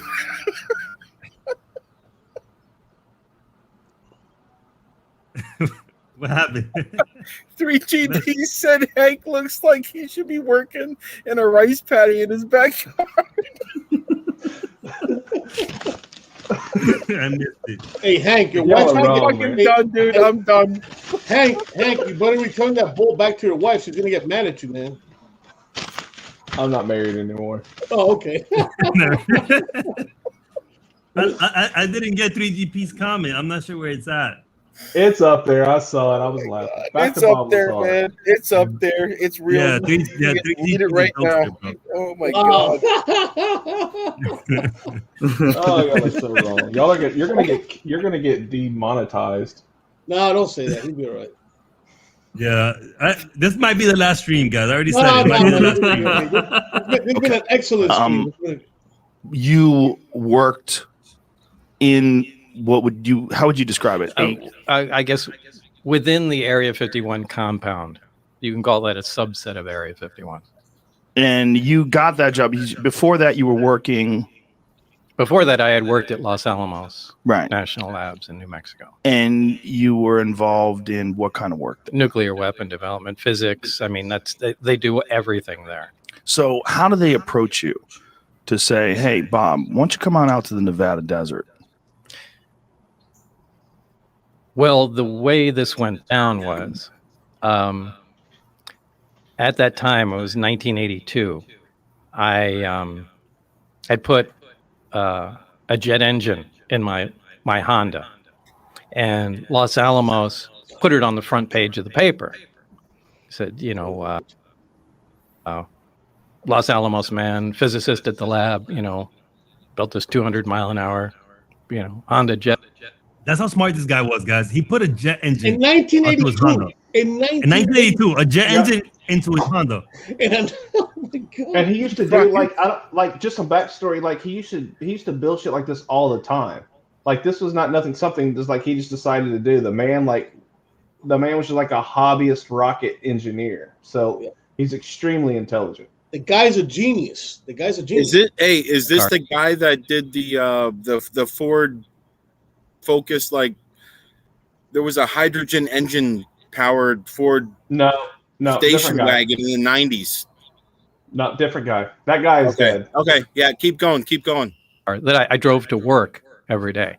So I was known in Los Alamos, the guy with the weird car, and you could hear it from a mile away. Anyway, the day that came out on the front page of the paper was the day Edward Teller, the father of the hydrogen bomb, was giving a lecture down there at the lab. And we didn't have much going on that day in our group, and I asked if I could go down there. And I went down there early, and Ed Teller was outside, leaning on a brick wall there and reading the front page of the paper. Now, this is a guy out of history, so I introduced myself. Hey, I'm the guy you're reading about there. And we talked for a little while, and it was cool. I'm going to try to pull up. Fast forward 2 years later, I moved out to Las Vegas and had, left Los Alamos and, went on to other things. And I wanted to get back into the scientific community. I left to start other businesses and that sort of thing. So I sent resumes out, and one of them went out to Ed Teller and referenced our meeting, back in the day. And anyway, he remembered me and gave me a reference, somebody to contact at EG&G. And that's pretty much how it started. So you get a phone call or a letter? Like, what do you get? Well, I got what did I get? I got a letter initially and went down for an interview probably a couple times. And it was down at EG&G Special Projects, which was by the way, in the story story, at that time, he even says that Vegas. his phone and did they give you any sort of job description? Was tapped as well. What you were applying for? What was it you said? Was for. Can you pause it? Yeah, he actually explains too. This I might have to show another video because this kind of showing just an introduction how he got in. But he actually explained how when he started working for Area 51 or this section of Area 51, that his phones was actually tapped, and they knew that his wife was cheating on him, and he didn't even know that. They weren't disclosing that information to him. This guy's a creditable guy because I've seen a lot of interviews that he's done, and I think he's working in the nuclear propulsion system in Area 51 as far as trying to reverse the alien technology and try to adapt it to our military planes. His job was to reverse engineer. Yeah, reverse engineering. Thank you, Hank. Thank you. Yeah, his job was to reverse engineer the propulsion system. And just so people know, Bob Lazar, the credibility of Bob Lazar is probably the most out of anybody in the whole UFO space. Simply his because story doesn't he change. His story has never changed, and he's never done anything with his story to make a dime. Not a single penny. Nothing. And so that says a lot. And go ahead, did this seem attractive to you, or did it seem weird?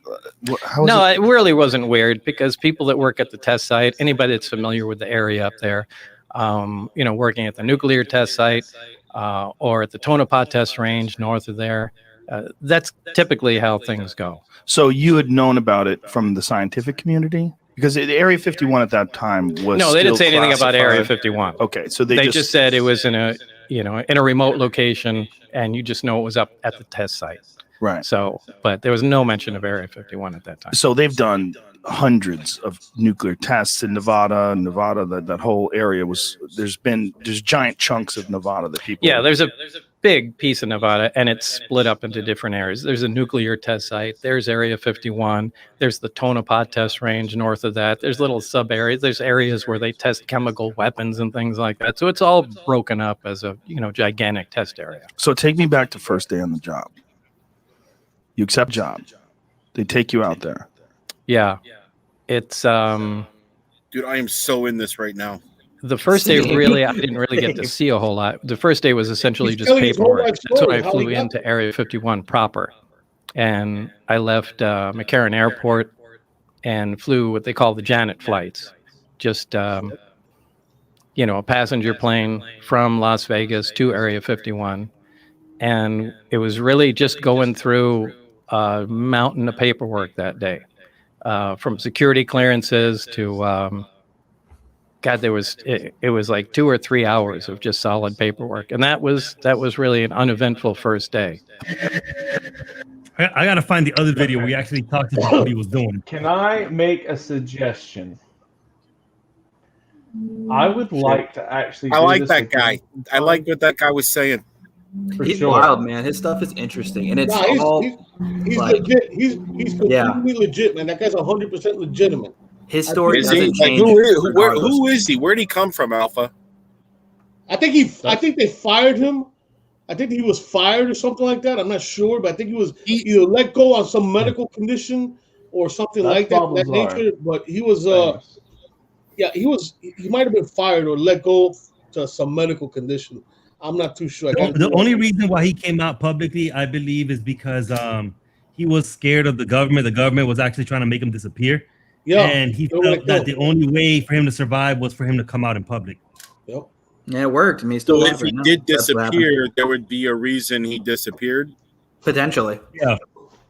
Okay. I'm trying to find more of his clips. Okay. I will say, just to bring it up, I'm just gonna throw it out there. I wonder what kind of food they have on Area 51. Like, do they got a Subway there? Are we talking like a McDonald's maybe? Like, what? Who got the contract to like actually be there? We talking? It's KFC? all MREs, man. It's all shitty MREs. They were eating beef. They were eating beef mac and cheese. I was in the Army for 8 years. You don't want to eat MREs, man. They'll clog you up, man. Oh, you'll be clogged up for weeks. Yeah. I've heard. Yeah, we clog up. We drink a lot of water and eat the gum because they will clog you up. They were Listen, if I'm on the Area 51 team, I got my smoker. I got some barbecue for you. My homemade barbecue sauce. I'm going where you're at because that's what I'm going to go to. I actually want to reach out to Cardano and find a way to actually market the barbecue sauce I make that I sell actually on the side. I do it. Nice. Let me know. And I want to sell it, and I want to put Cardano somewhere in that barbecue sauce. Just Bruce, I'm gonna need you to tell me something about barbecue sauce, man. Send me a Hey, show, you DM me, and I will send you a free barbecue sauce. Fine. Yes, fam. Where do I go? Let me know so I can get. I need a Precious jug. Roy at Precious Roy 23. I will send you, and all you other people watching. I'm not sending you free barbecue sauce. So don't start that shit. Except for GP, I might send him one. So I'm in Texas. I'm in Texas, and I barbecue, and I make my own barbecue sauce. So not like mine. You send me some too. Not like mine, brother. Barbecue. My barbecue sauce is like if an angel pissed on your tongue. That's exactly what it tastes like. Do I smell a barbecue? I will give you the most honest judgment. I will. Listen, I'm wide open on barbecue. You give me a sauce, I will try it. I love it all. I don't care. It's like crypto, but barbecue is awesome. Send me some Everybody barbecue has. sauce. I will Absolutely. But anyway, Alpha's so serious. Look at his face. He's like studying. He's like, I will critique that. Would you barbecue an alien or would you smoke it? Dude, I would barbecue the flavor. Would you smoke it for the flavor? I would barbecue a human. Oh. That's a little fucked up. I guess if you're doing that, I hope the feds aren't listening. I hope the feds aren't listening. What a fucking alien? Show me an alien, and I'll probably do ribs. Okay, what if it was literally like what if it was the xenomorph from Aliens and you had to cook it? How would you cook it? Right here, look, it has good ribs. You see that? That's what I'm saying. Would you do the ribs on the xenomorph? I feel like that's a crawfish boil, man. Like you gotta throw that in a big old Are we pot. barbecuing a chupacabra? Exactly. I mean, chupacabra is known for their glutes.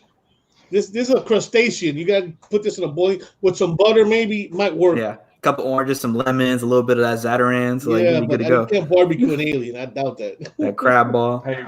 Hey, Roman, I'm in Houston all the time, brother. I play paintball over there all the time. Like my paintball season. Hey, Houston's you know what? home. I miss Hey, Houston Hank, so much. Hank, you know, it's funny that you mentioned paintballs because that's what actually got me to urban exploration was paintballs. Because a lot of places playing paintballs. We used to go into a lot of buildings and houses that were abandoned, and that's what got me into the urban explorations was the paintballs. So it's funny you brought that up because I was like, wait a second, he just brought it into the subject of paintballs. I used to play paintball. Meet some interesting people playing paintball. I'm a paintballer. Very interesting. Very interesting. Very interesting. Yeah. Let me go through this video. Let me just play parts and see what this says. All good, no worries. About 6 months or so. And what progress was made while you were there? Well, we came up with a bunch of reasonably good ideas about how the reactor worked. And one of them was the square base of it was essentially like a cyclotron, which is a small particle accelerator, a circular one.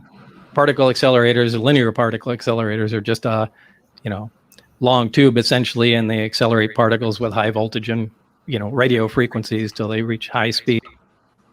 But a cyclotron does that in a small circular area. And there's this very heavy element fuel, element 115, something that wasn't on our periodic charts at the time. But it is now. It is now, yeah. When did it become on the periodic table now, the way the charts now? I don't remember. Do you remember when they... 2004, Darmstadt, Germany, I think, is where they first fabricated 4 atoms. It lasted 220 milliseconds with the atoms. He researches a lot of alien stuff, a lot of natural phenomenal stuff. More times they could fabricate his name is Jeremy Corbell. They gave it a place then on the periodic chart. After that, called it Moscovium. So they told you about this stuff in 1982? Yeah, well, we kind of... 1982. What year was this? It was 88 and 89 when I was there. Oh, okay. 82 is when 82 was when you were at Los Alamos. I'm sorry. Yeah. So 88, 89, they told you about this stuff. So this was not like... No, they didn't tell me about it. That's one of the things that this group came up with. The God, I keep losing my train of thought with this thing. So this one area, this element 115 was the fuel. Yeah, it was the fuel.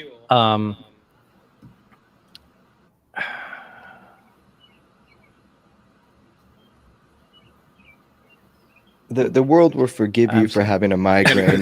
It's really hard to think through this. Just give me a minute. We'll just give you more booze. I just want to say, yeah, definitely. I was going to say one thing. But for the last 30 years, people have just been on the attack on Bob, getting to know him, the personal effects on his life. It's really hard to understand unless you meet his family and his wife. I mean, this is the last thing he wanted to fucking do was have to talk. Yeah, we should explain that, Jeremy, that you and I...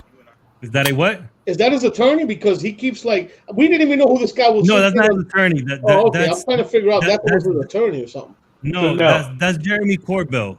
He's the one that put his documentary on Netflix. Okay. Right. Okay. I understand. Right. He's helping continue to legitimize. I watched your Yeah, because Jeremy's the one that actually got him on the Joe Rogan show. Documentary. We had this conversation, and I said, alcohol. I have to talk to him. Yeah. The document. There's been detractors. There's been a bunch of people that called bullshit on many of the things that you've said, but over time, many of the things that you talked about, even in the 80s, have proven to be true. Things that people said were not true were proven to be true. Element 115 was one of them. Right? Right. Element 115, the fuel they had, was stable. In other words, it didn't decay. It wasn't emitting radioactivity.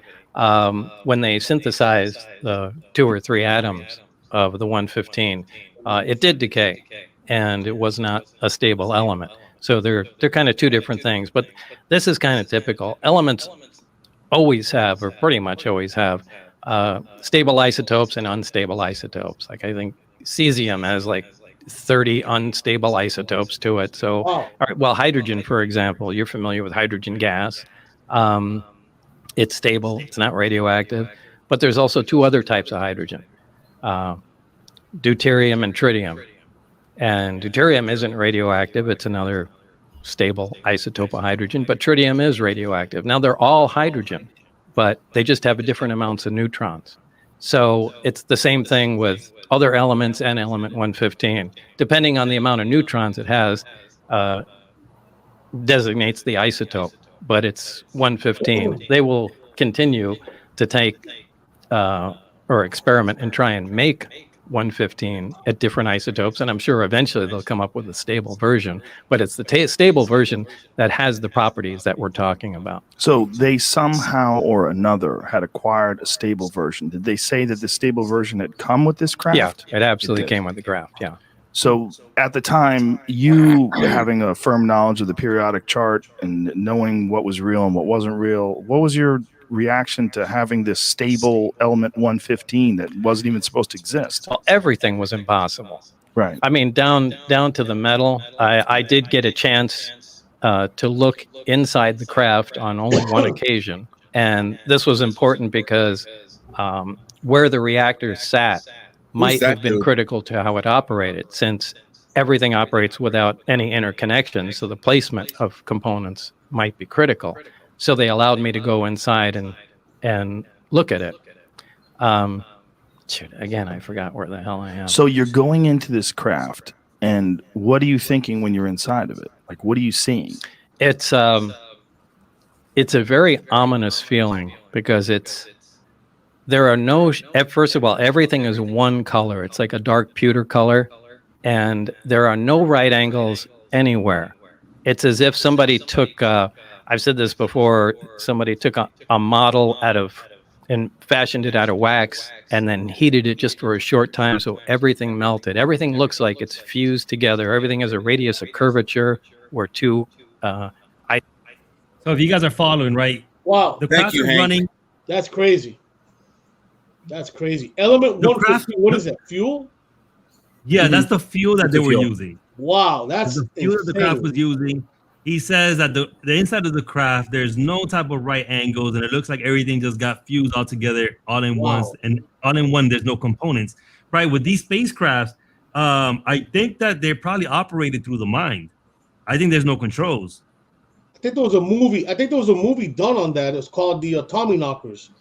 A couple of years ago, where that's a Stephen King movie. Yes, it's called the Tommy Knockers. There you go. And it was it depicted an alien technology where these aliens were actually able to manipulate these starships or these crafts with their mind. So that's interesting. What's up, Brent, my man? Wow, Element 115. Shiva, you heard of that? Right? Or Shiva, you heard of that? You've heard of that? So I've listened to Bob Lazar a few times, and this is a really interesting fuel, because I mean, like you said, over time, when it comes to normal fuel, jet fuel, things like that, over time it decays. This didn't decay. Does decay. It does. Yeah. Oh, it didn't decay. This doesn't decay. This element, this specific type of stuff, from wherever it's from. It's basically a super element in a way. It's perfect in the sense that it doesn't decay. It's long lasting. It's useful. So and by decaying, it's basically a fuel that doesn't burn out. It doesn't burn out. It doesn't burn out. It's just a fuel that's always running, basically. But can I just be a renewable conspiracy theorist here? I love a conspiracy. I'm all about them. What is this dude saying that we're all supposed to be like, dog? What he's saying is right. They're what? Why? So there are a few different things that, for him specifically, there's they were saying with the Joe Rogan podcast, there's been a lot of people that have called Bob Lazar out for being hey, this is bullshit. What you're saying is not true. And then a couple years later, they find out that what they were actually saying is true. And one thing that they mentioned, now I don't know if that specifically was 100% confirmed, that element. But there are a few things that he's mentioned over time that has been proven to be true over time. So that's why people kind of listen a little bit more clearly to him. Bob Lazar, excuse me, whenever Bob Lazar's been asked a question, he's been able to prove it and then back up what he's saying.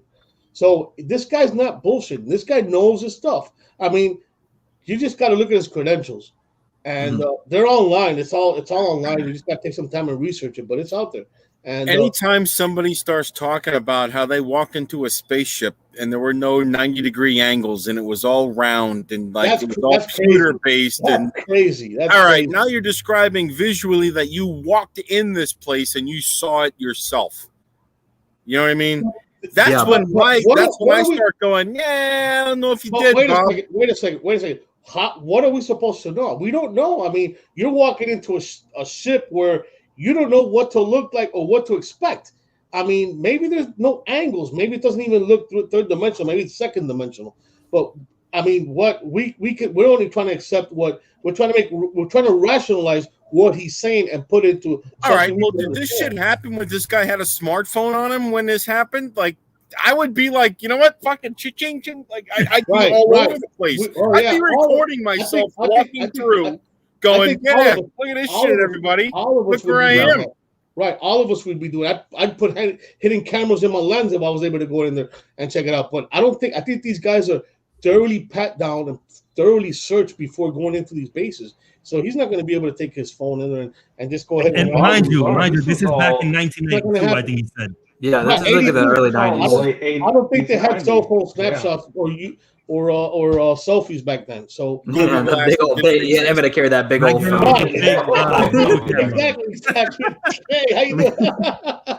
Exactly. All right, fair enough. Either way. By the way, guys, I'm reading the comments, right? Brett, this whole story sounds like people saying COVID-19 came out of a lab was nonsense, and now the same people are saying that it may be the case. BD, this guy was running a brothel with his wife, right?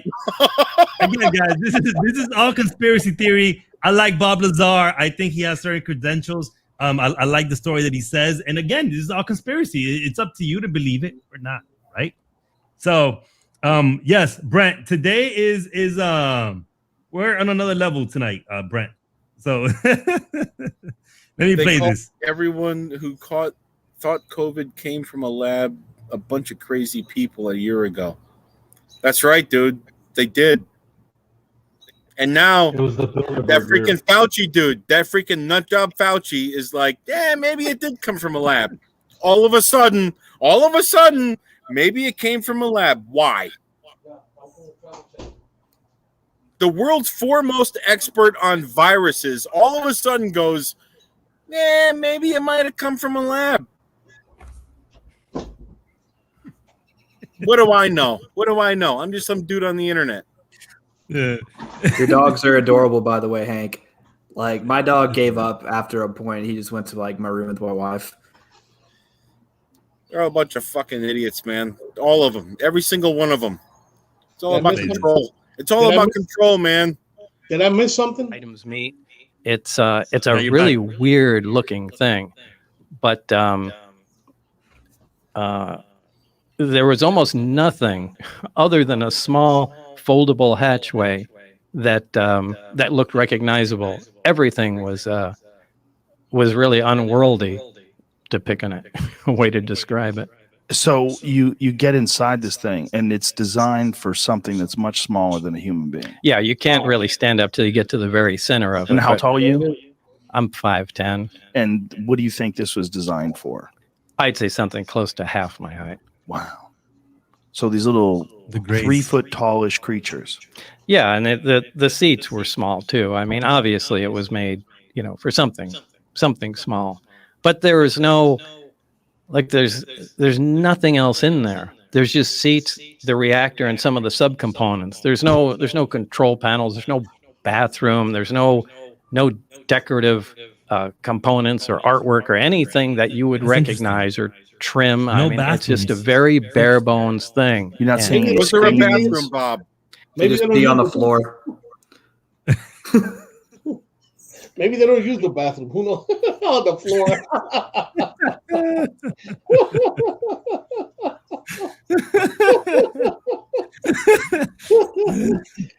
Hey. Well, there are archways around it. So if there's no bathrooms, I guess they have no type of reproductive systems at all. Bathrooms are related to reproductive systems? Yeah. That's a good point. that are part of the superstructure, and that one of the archways can become transparent. When I was in there, there was another group working on one of the archways, and you could call that a screen, more or less. So through that archway, it would maintain the solidity, the solid, whatever metal it was. Yeah, but you could yeah, see it through just became transparent. Yeah, I saw that happen once or twice. Rogan is high as fuck. Did you ask any questions about what the fuck? No, there's no asking questions. No. But when you watch something become transparent and you realize it's still there, but you can now see through it. Yeah, I mean, now that's not that impressive. We do have some liquid crystal materials that are like that. You know, they have seen that in smart bathrooms. glass. Yeah, they call it smart glass. So this is just, and I don't know if the craft is made of, you know, an advanced metal or a ceramic. It was cold to the touch. So, you know, I would lean more towards a metal. You're not allowed to ask questions. No, they work on the buddy system, so I can only exchange ideas and talk to Barry. Now, this really interferes with science because science is based on free discussion, and ideally, you get a bunch of guys together, exchange ideas, work on. Barry's sobered. It's the entire conspiracy. It's all tying together now. Yep. Problems, Barry and that's how Silver. things move forward. But they're so over the top concerned about security, they split everything off, and everybody becomes stagnant. It just destroys any of the progress you can make, or at least makes it go so slow. I think they wind up shooting themselves in the foot. Which is probably why they arrived at this bottleneck that they needed to get this madman with a jet-powered Honda come in and see what he could do. I think that was an act of desperation. I think they wanted someone that thinks out of the box, and let's just give this guy a try here, because they weren't, and they might have done this 4 more times since you know, up to the point in time today, assuming they're still working on this thing. And when you see this craft and you're inside, was there any indication that there was an area that they would use to control it, to pilot? Was there a pilot seat? There were 3 seats. They sat around. The reactor was in the dead center of it, and then equidistant around there were 3 seats. So and that's all. There was a large. They're not consoles. They're large rectangular objects, also spaced equidistant around the center. There's nothing on them. There's no buttons. There's no lights. There's and no they control. look the same color, the same. Everything thing. is the same it's color. Just a different shape. Right. And directly underneath them, there's 3 levels in the craft. The main level is what we're talking about. Directly under that, those are the gravity amplifiers, the big rectangular objects. Underneath them are the gravity emitters that look like, for lack of a better word, a trash can hanging on a pipe. 3 of those. And then the top layer, this is just my personal belief, I think that has to do with a navigation or their version of a computer with some planar panels, sensor panels around the craft that we would call portholes, but they're not portholes. They're just black areas.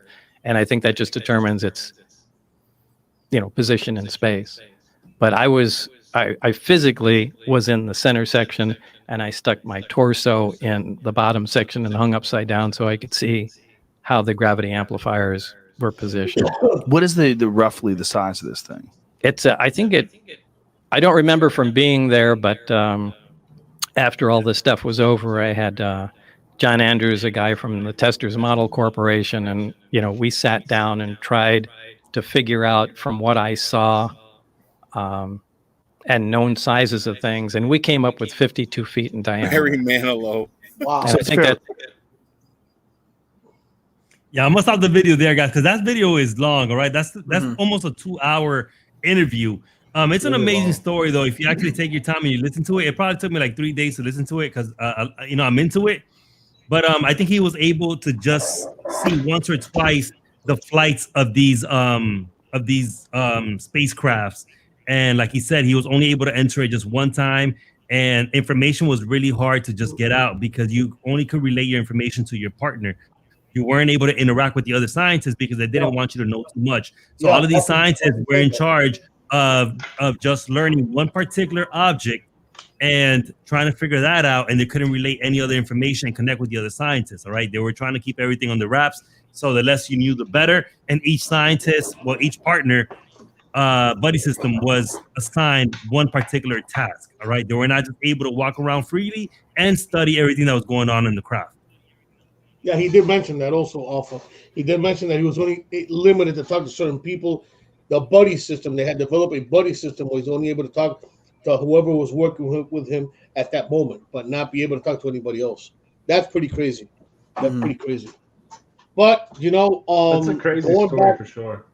Going back to Area 51, I think, in my personal opinion, and I don't know if Sheba, if he thinks that this is right, but I think Area 51 is just a cover up for something bigger, where they have other things that are out there. So everybody's focused on Area 51 when there's other things out there. Right now, Homestead Air Force Base, I can show you a text right now. Homestead Air Force Base back in the 70s, they housed alien stuff out there.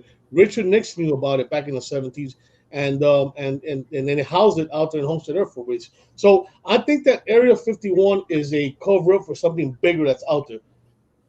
See, I've always thought and especially from who just the like fuck doing is BD? This guy's killing me right now. He's the anti-conspiracy guy. It's cool. He's like we need those. It's an amazing story, like the Lion King. It's not real. Yeah. That's fair. But Hey, give that guy a Doge dance. I'm not even gonna fuck that. I just did that. I can't believe I just did that. Fuck you, Hank. I will say, regardless of what you were saying, is personally, I think like Area 51 as a whole is a top secret base because they're focusing on top secret like types of flights. Like they're working on different like types of air travel and things like that right now are, I mean, we've seen some like these Black Hawks, things like that have come out over time. Like these things we know exist now. People saw them up in the air and they couldn't figure out what they were. They exist now. We know, and we don't know 100% that they came from Area 51 and the creation from them. But I will say, like, I do think like if people are looking for like extraterrestrial life, things like that, like Area 51 is not where you should be looking. No, sir. I agree with you. Yeah, I agree with you 100%. I think Area 51 is a smokescreen for something bigger. It's not. Everybody's concentrated on let's go storm Area 51. Yeah, you would have stormed, and you all would have gotten arrested, and nothing would have happened. But I think it's now. I don't think there's nothing there in Area 51. No, I don't. I think back then possibly yes. Maybe during the Roswell incident, Area 51 would have been something. But nowadays, I think that's just a smokescreen for something bigger. Yeah, they already moved that. They moved that. All that if you guys know real conspiracy theories. I don't think there's nothing out there in Groom Lake. I really don't think there's nothing out there in Area 51. Underground, brother. It's all underground. I don't even think anything's out there in Nevada. I don't think they're housing anything out there anywhere near that area. Why? Because everything that's been going on, what's going on today, I think it's all been moved somewhere else. I think that's just a small screen for something bigger, and I'm sure Sheba could relate to what I'm saying. In my opinion, it would be somewhere cold, like where they could, if like let's say there was something that happened, want somewhere cold. Why? Well, like, okay, so my thought, this is just my personal thought. Long term, especially when you're dealing with, like, let's say hypothetically speaking, something were to crash land, right? If you want to like maintain that specimen, at least long term, you want somewhere with a cold climate that you can be able to house that in order for it to be able to be used for study. And to do that cheaply, because that's extremely expensive if you're going to be building like a lab in a place, for instance, like Nevada, where it's extremely dry heat, it's hot, like it's not a place that you would study long-term specimens. Everything decays faster. Mm-hmm.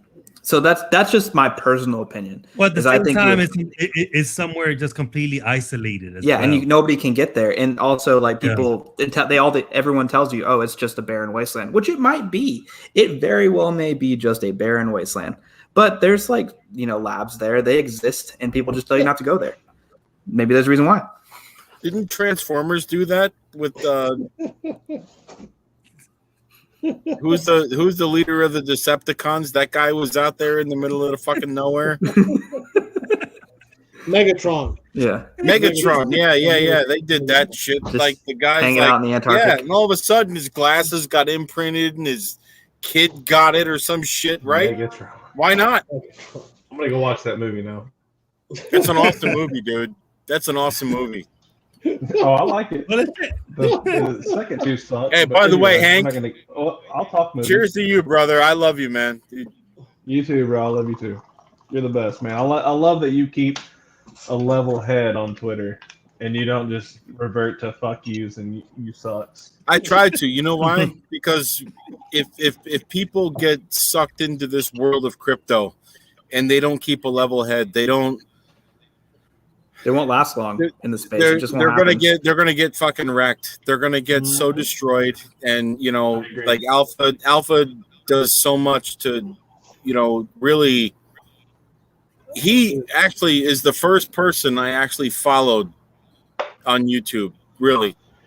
Oh, that's awesome, bro. Same. The stuff here. that he talks about and the way he goes about his life and the way he explains to people on what is the right mindset. How do we really navigate through the crypto world?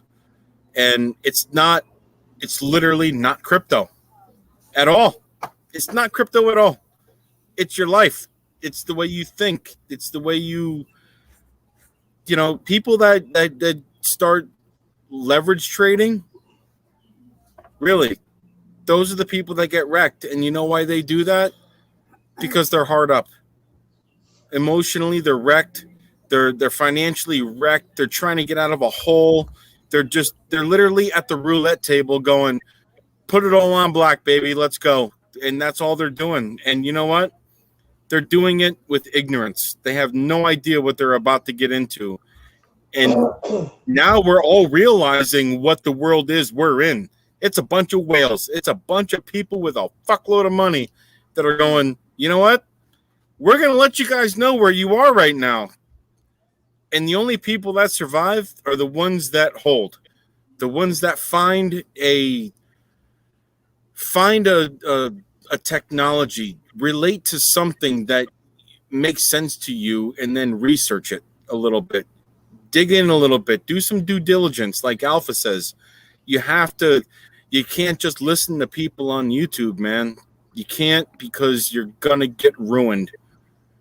Because everyone goes to on YouTube, and I'm probably going to go ahead and say this is probably 85% of the people have no idea what crypto is.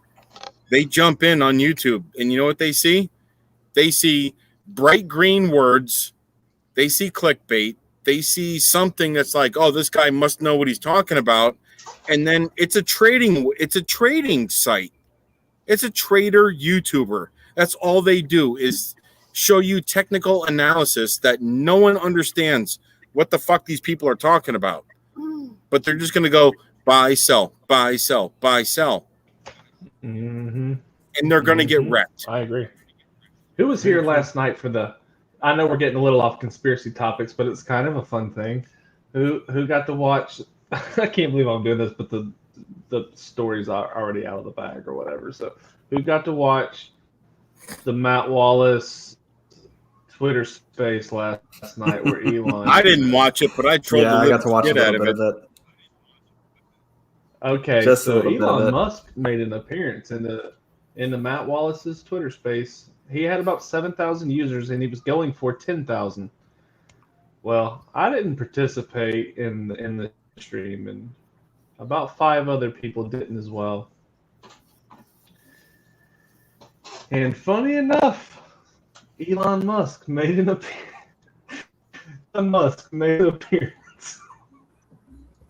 No, he didn't.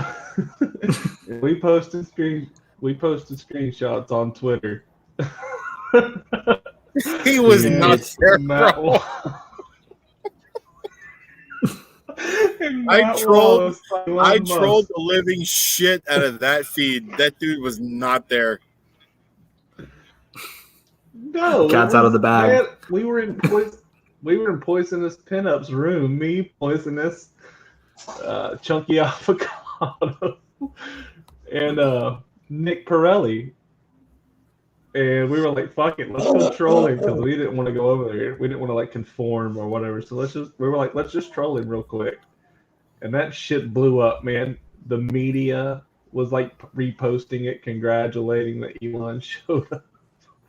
It was hilarious. And then Matt, I mean, I love Matt, but I just don't like his content. I just want everybody to understand that Matt's a great guy. He's an awesome hype man for Dogecoin, but he's entertainment for me, right? And he turned around and man, that kid turned around and made a YouTube video. So proud fast. as hell for Elon to show up. And but his night was made. You know what? That's the beautiful thing about Dogecoin. Like it's all about the memes and the jokes and the lighthearted pranks and stuff. And Matt, hey, and look, we helped Matt beat his record because he was going for the most people in a Twitter space on record, and he only had 7,000 people when we posted that troll post of Elon Musk showing up, and he went over 10,000, and so he broke the record. Brent's a little fired up That was right a good now. thing, right? I like Brent, but man, I could not. Man, we like troll. Like I won't say we. I just happened to be there. But speaking of, you guys, we can talk about conspiracies that are fun. You guys know about the pizza account, right? the 3GP. My alien is bigger than yours. I'm probably lagging a little bit. Give me a second. Have you heard about Pizza Alpha? You know about Pizza Guy, right? The Pizza Guy, no. Okay, so Pizza is basically this one. It's an account that like has a few followers that basically jumps into random spaces, and it's jumped into a couple of spaces on Twitter. People who don't know that, like a lot of you guys know the Twitter space and stuff like that. Well, he's popped in a couple times. People assume this is like under assumption that it's Elon Musk, right? Like there's a couple of accounts like that are like, you know, what you would call like throwaway accounts. But this guy, he's come on a handful of times and just plays music. Like he plays like DJ music and like does like remixes to his music that are like all original things if you can come on late enough.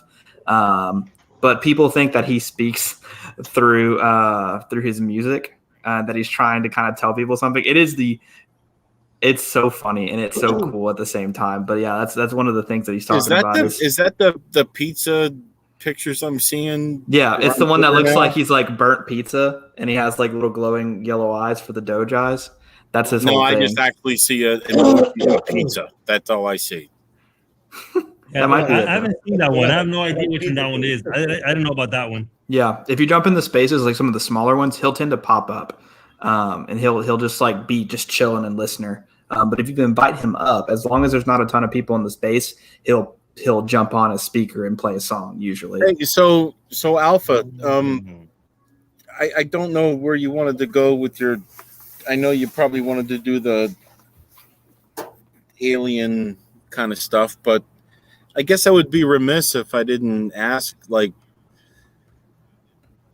Omi, like,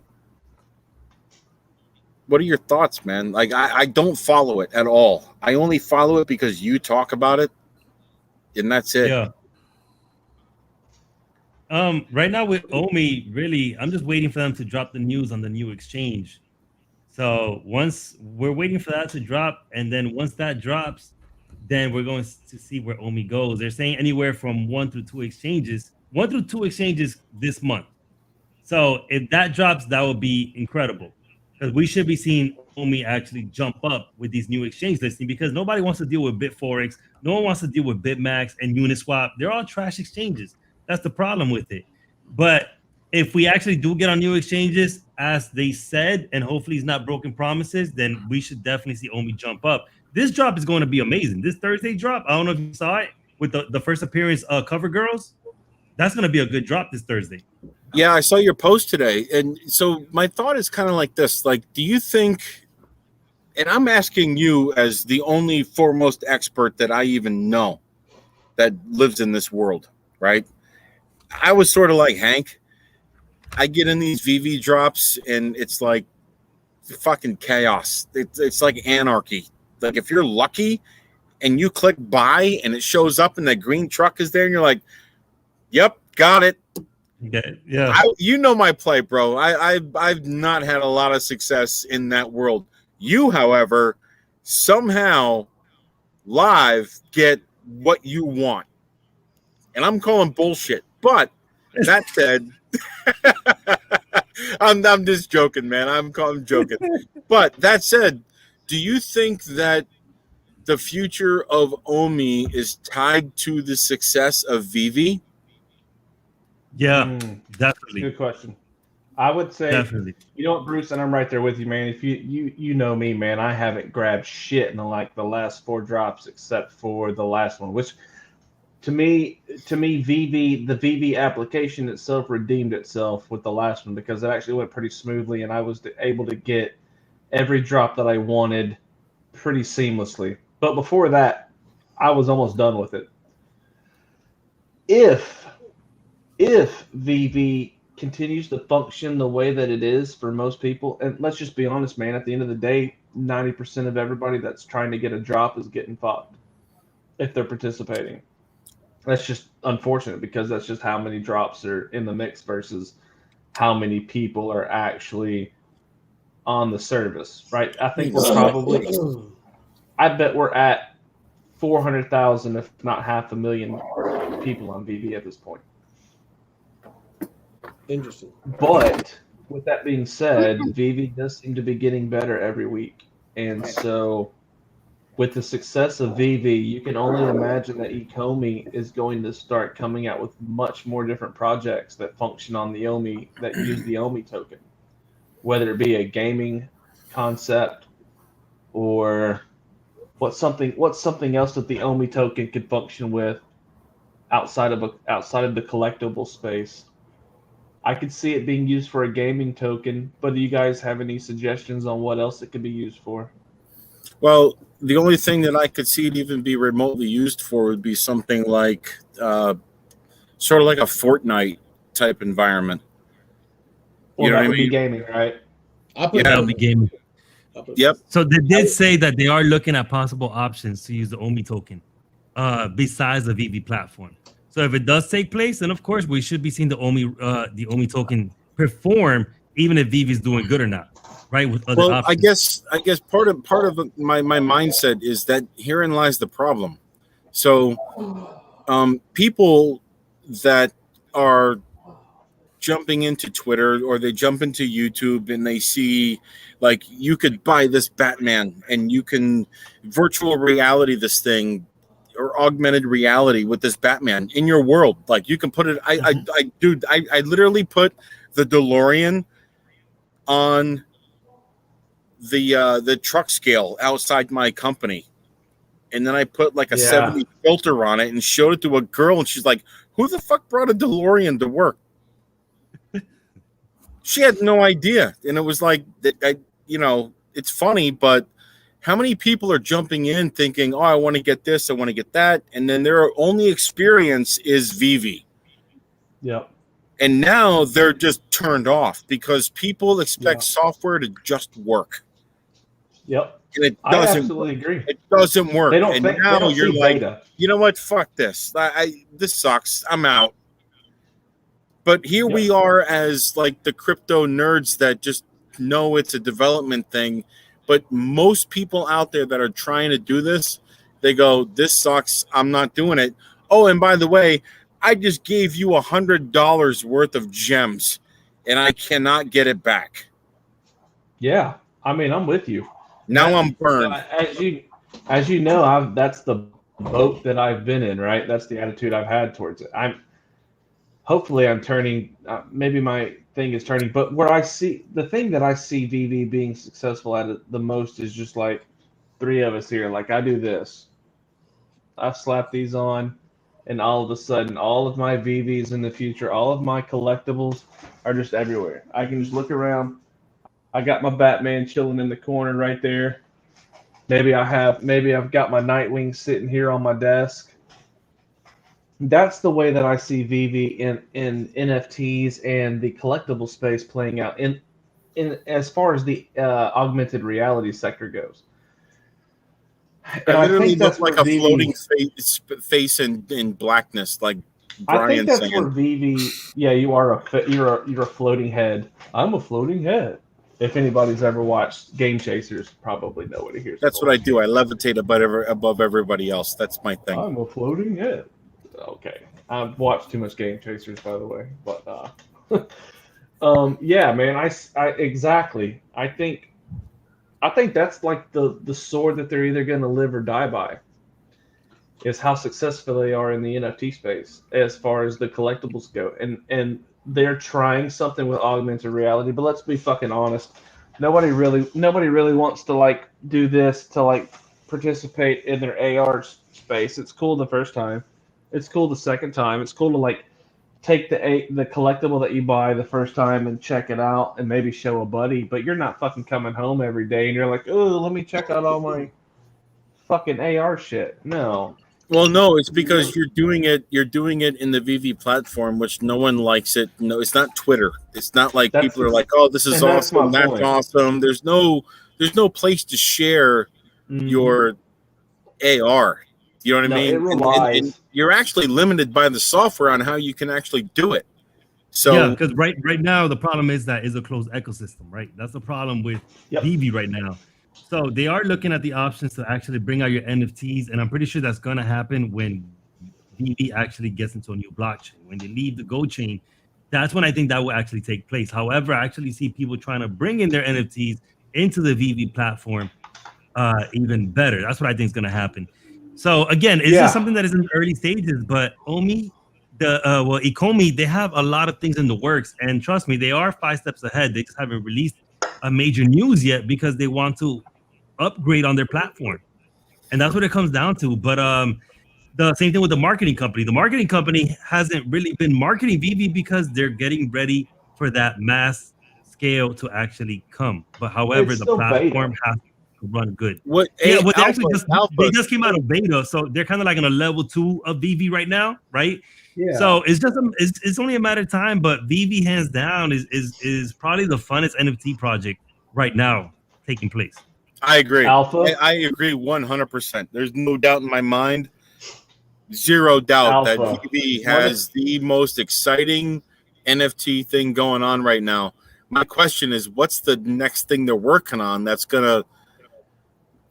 Is the problem the Go chain? Like, where are they failing in terms of performance? Because I mean, I'm gonna be honest, man. Like, I love what they're doing. I absolutely love it. I love the Batmans. I love the stupid little chupacabra things. Like, I don't even know what the fuck they are, but I want to buy them, and I'm trying my damnedest to get them, and it doesn't work. It doesn't work. Where's the failure? Were you not able to get any of the drops on the last one? Well, I didn't want Batman number 6 because he looks like he's fucking stupid. But you know, I got the ultra rare just because it was an ultra rare. No, I'm not buying an ultra rare, and he literally has like no traps at all. And I'm collecting the ultra rares. No, listen, that YouTube, that Twitter feed we had where Alpha was like, look at Spider-Man kicking the shit out of like number 6 Batman, dude. That shit was funny, man. What? How? And Batman number 6 needed to get his ass kicked because he should have. Especially Alpha. Alpha, how are you gonna feel if I sell my Nightwing in a couple of years for like 20 grand? Oh, I know it's gonna suck, man. It really is gonna suck. You're gonna be fucking mad. Yeah, I got the OG, baby. I got the fucking. Especially now, right, That's Hank? all I care Because about. we saw with the Remo how they're going back and they're animating these NFTs now. So yeah, we have no idea where this could go to. So what are these other guys, like the other 2 people in here? I don't know who you are. I'm just intently listening because this is very new to me, to be completely honest with you, and I don't think Hank's talked to me about this in private. So I'm just like intently listening. I have no idea who I am. Let me see. Who am I? Okay, well, hold up. So let's go back. Let's go back a little bit. So what VV is a new NFT application that you can go download the app right now on your phone, and they sell 3D digital collectibles based on their real world counterparts. You have one right there on your table. Hey Hank, right? Let me ask you a question. What happened to comic books, bro? Yeah, amen, brother. What happened to comic books, man? Thank you. I love comic books. I've got a collection. But okay, so but to go back to what you're saying, right? with the comic books comes the collectibles. How many people love Batman, love the Batman comics, and they want a statue of Batman to hang out, right? That's where this comes into play. Because because these Batmans, just for instance, these Batmans, they're all from the Batman Black and White series. The Batman Black and White series has 100 collectibles in it. Every collectible on here is based on its real world physical form.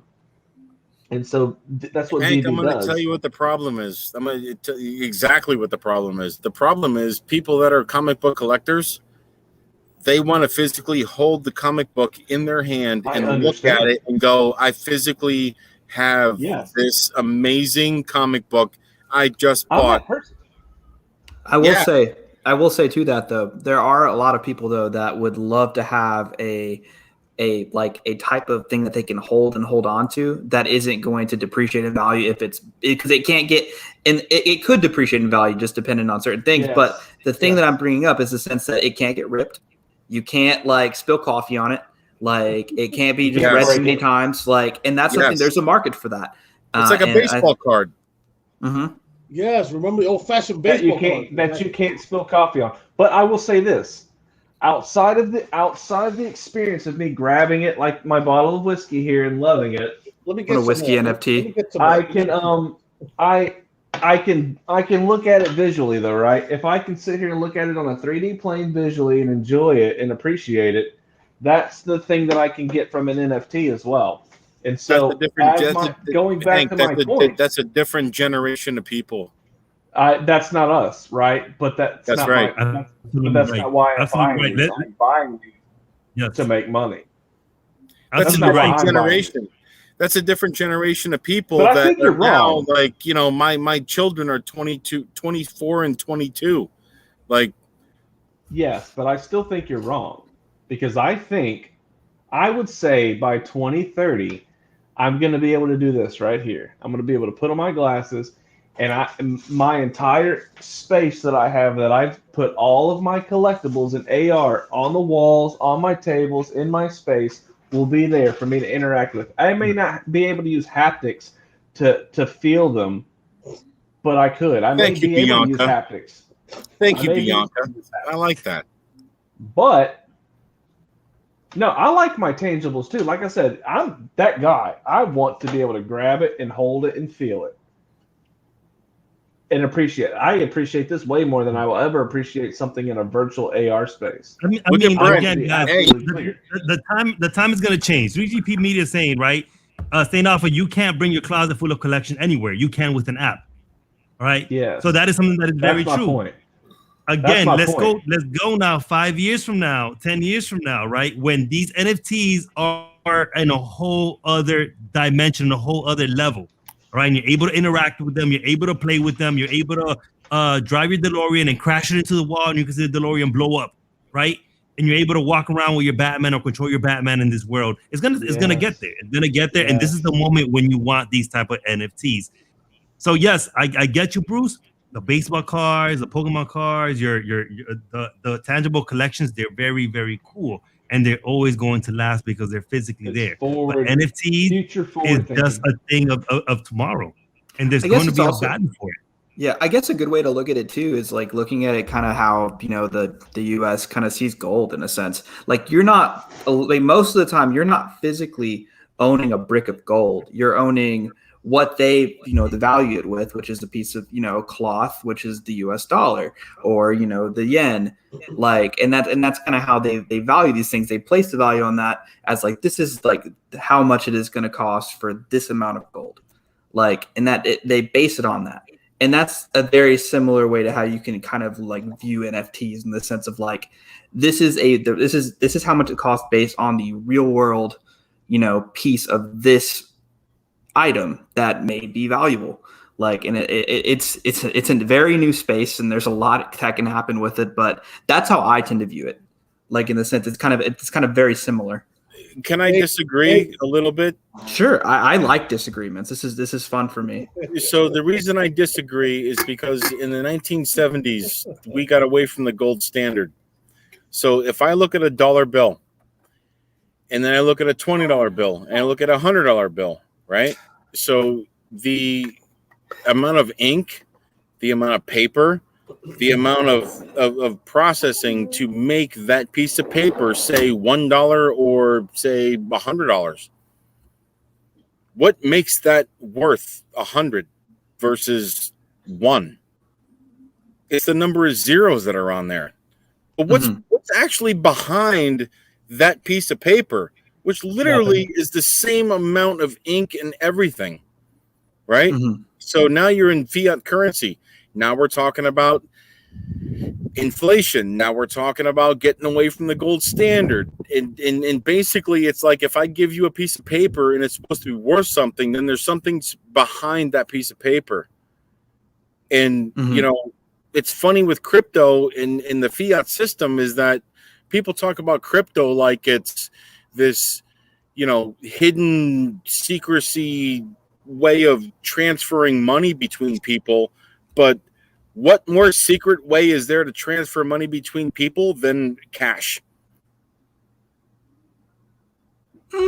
Okay, so I guess like the way that I can like I guess base it on, because like I don't 100% disagree with you. Is that enchiladas? No, that's a hungry man meal. No, I mean, I'm being serious. Like, if I give you $50,000 cash, right, for whatever I want, who's tracking that? Nobody. Well, I mean, there are serial numbers that are attached to some of those dollar bills where you can track to like where it came from. I'm gonna get into the house because I realize I'm dark. Bruce, let me ask you a question. There was just something standing behind you. What was that, man? The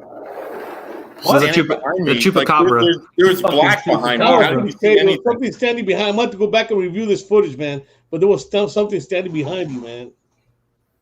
Maybe my wife. Go back.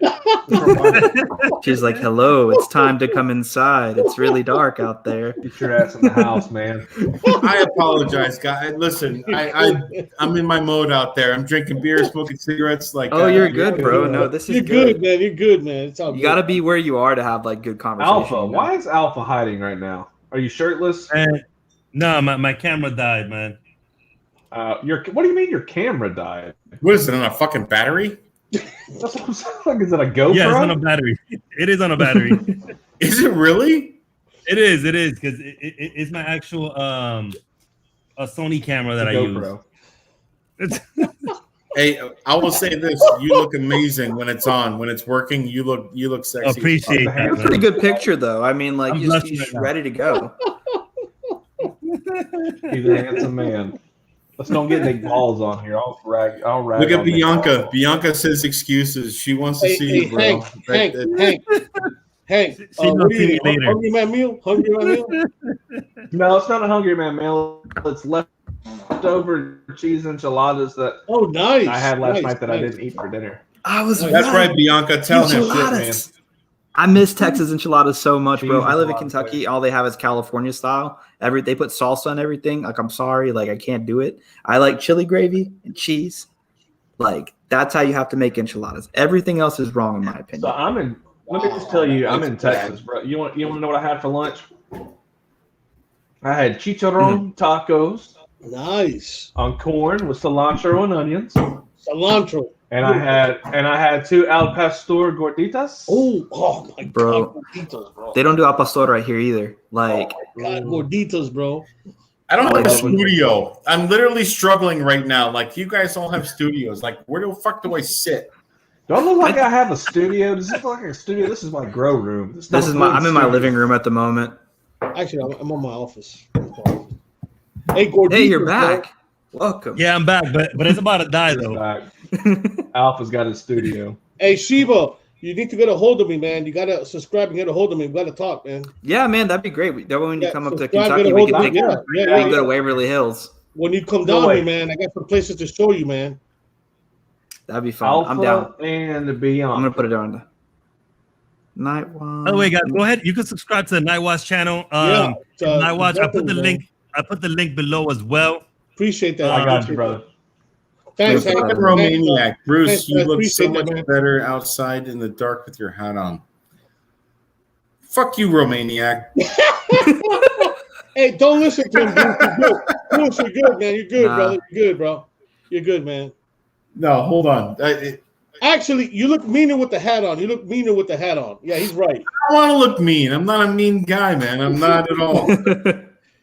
Actually, I was going to hire you for my bodyguard, man, because you look pretty mean with the hat on.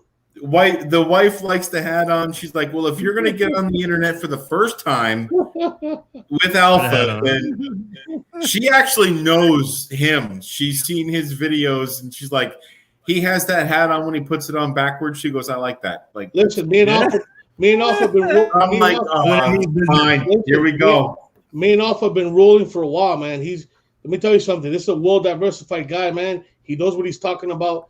And he's come out there with us. And let me tell you something, man. He knows what time it is. He knows what time it is. I like him. He's all right. He's all right.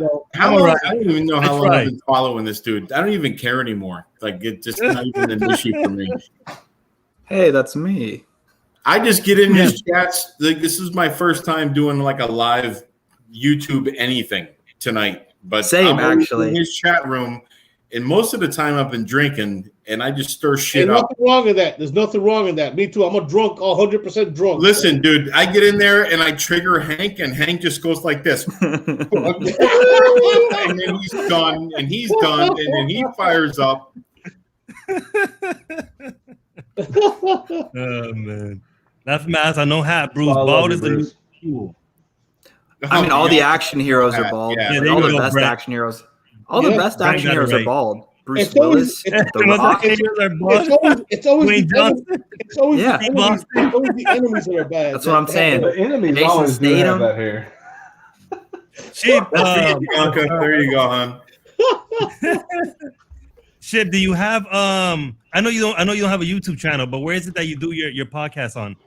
You can actually find all of my podcasts on Spotify. You can find them. I can send you. I'll DM you some links to all of that. Yeah.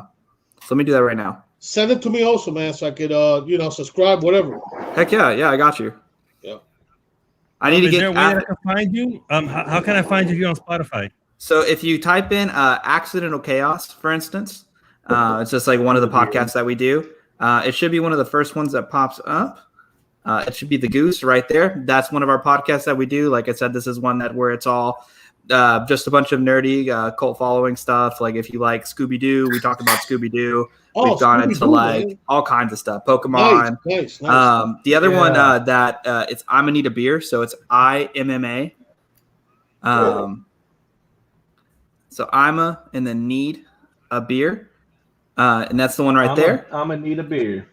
Yeah. Added. Oh, nice. Oh, I like that goes right there. That looks, Let me get one of those, Bruce. Nice. Let me get one of those, bro. Dude, I this appreciate the beer follow is on that. fucking fantastic, man. I'm telling you right now. It's Doesn't amazing. it look like extra from Sons of Anarchy. Looks like an IPA. It looks like an IPA. It goes, right?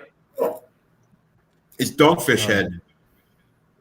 Donk. Oh, Dogfish I Head like is good. They have Dogfish good Head. stuff. Oh, Dogfish. Okay. So I'm gonna need a beer. We do horror, true crime. We talk about mythical creatures, cryptids, things like that. So we've talked about stuff anywhere from the Okigahara Forest all the way like La Chusa, La Llorona, things like that. Like we've gone into pretty much La everything. Llorona. That's a good one too, though. Yeah.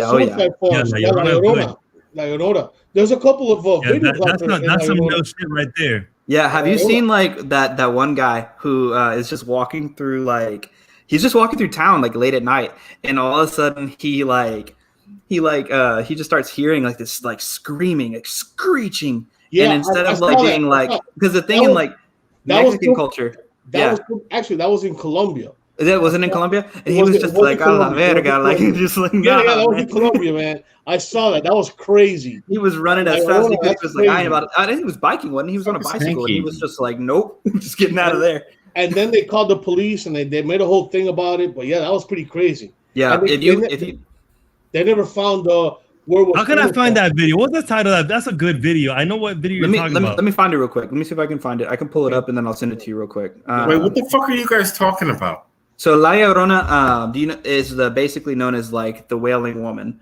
So basically, it's an urban legend in a lot of like Latino culture, which basically kind of depicts this woman. If you want to go way back, we can talk about it. Basically, how like she became La Llorona. But basically, she's like this like kids, I think her kids had something to do with it. Where I think they died and she didn't do nothing about it. That she became La Llorona or something like that. So basically, so the legend is that she was this extremely beautiful woman, right? There you go. And like she loved being paid attention to within her like village.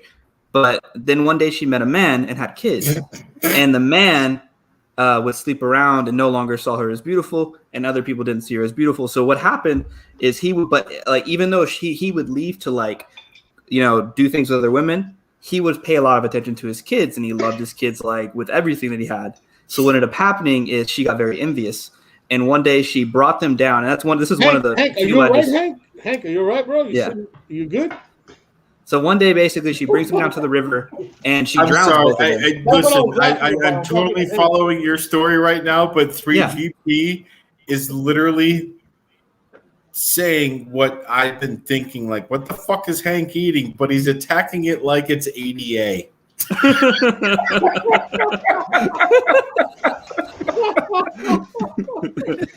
Hey, good time. Go in on it, man. ADA. God damn. These fucking enchiladas up, man. Shit. Hey, it's a lot. Listen, Hank, go ahead and do your thing, bro. I'm sorry, dude. Listen, please keep going. All right, No, you're good. I will say, I will say, I 100% agree with Hank. Them Texas enchiladas, though, fire. Oh, I would munch on those. Hey, Hank, you need to send me some freeze dried, bro. I want to try those Texas enchiladas, bro. No, I want to get back to what this guy's talking about. Like, go ahead. Yeah, so basically, what I'm happens saying is this guy because I don't even know what to call you right now. You can call me Kyle. That's my actual name. Call you what? Kyle. All right, Kyle. Please continue. The most basic name you could think of. Yeah, that's mine.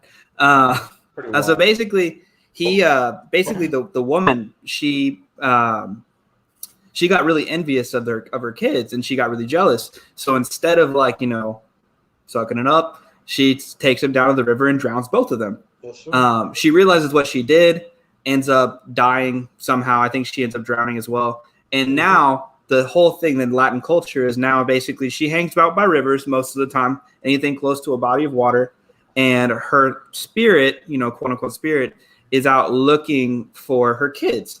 Now, if she finds you, the thing is, when it comes to that, like the wailing woman. So if you come across her, you'll hear her crying, screaming, like in a sense, like wailing. She's crying. She's mourning for her kids. She's looking for her children. So whenever like you hear her, especially in Latin culture, you get the fuck out of there, because if she gets you, she's gonna assume you're one of her kids, and you'll end up in the river. Is like the moral of that story.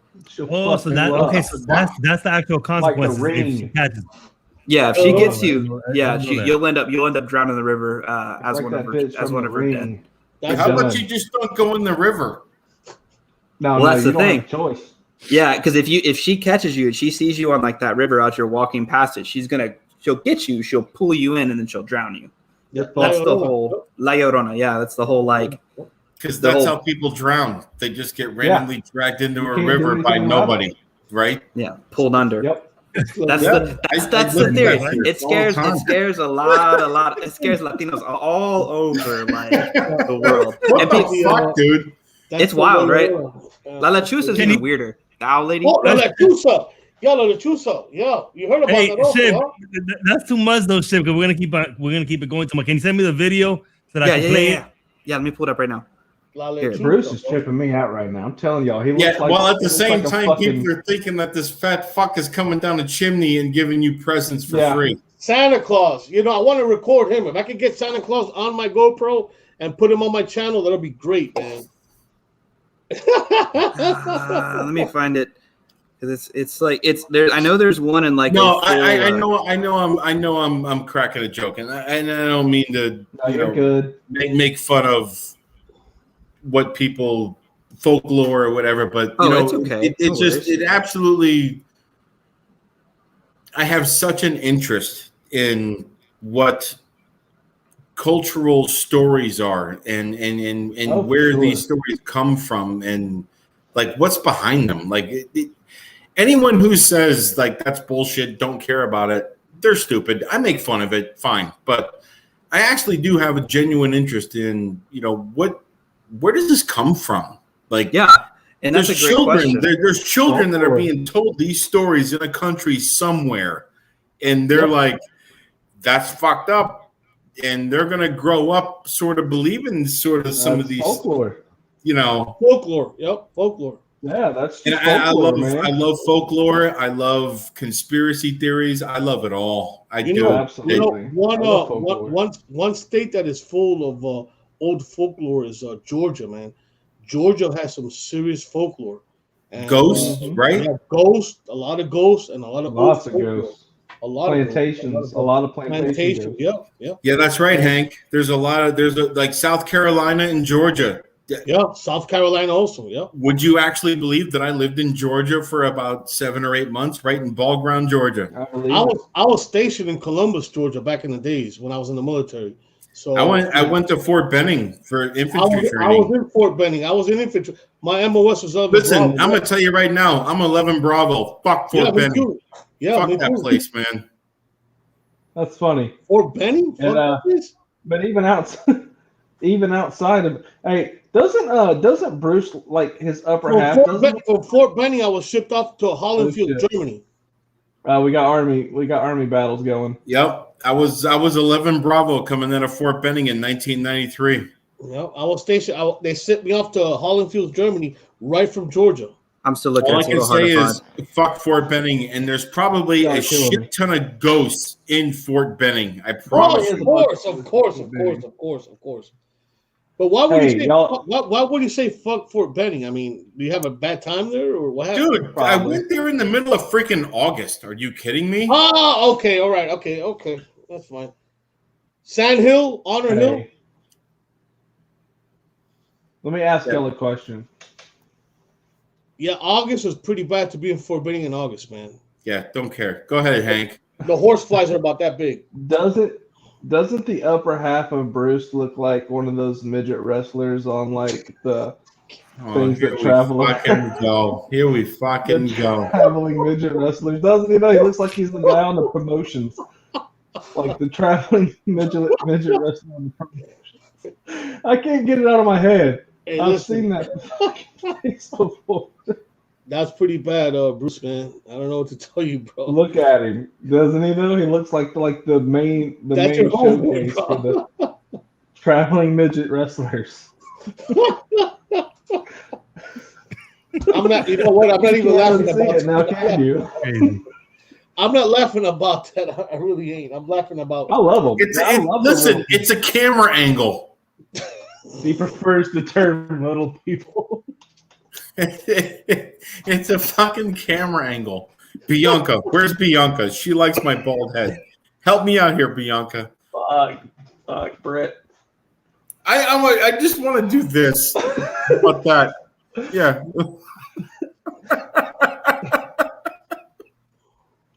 Fucking Hank. Fuck you, Hank. I can't get it out of my head, bro. It's cool. It's just, man, you look just like the guy on the promo on the little fucking flyer that they paste all over town.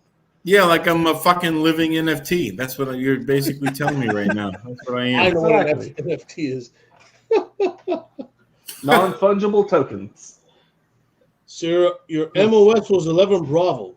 Thank you, Brent. Brent Blackwell. By the way, Brent Blackwell and I are not the same fucking person. Yes, you are. You're on your phone right now. That's Brent. He prefers the term little person. Thank you. We know Brent and Bruce are the same person. Romaniac still reminds me I'm fucking on live. Yeah, I get it, dude. You know what? I got thick skin. I'm good. I would hope so, because that was a good joke. It was a funny joke. But no one trolls. Nobody trolls. On Twitter, nobody trolls the Doge community better than I do. You're a pretty good troll.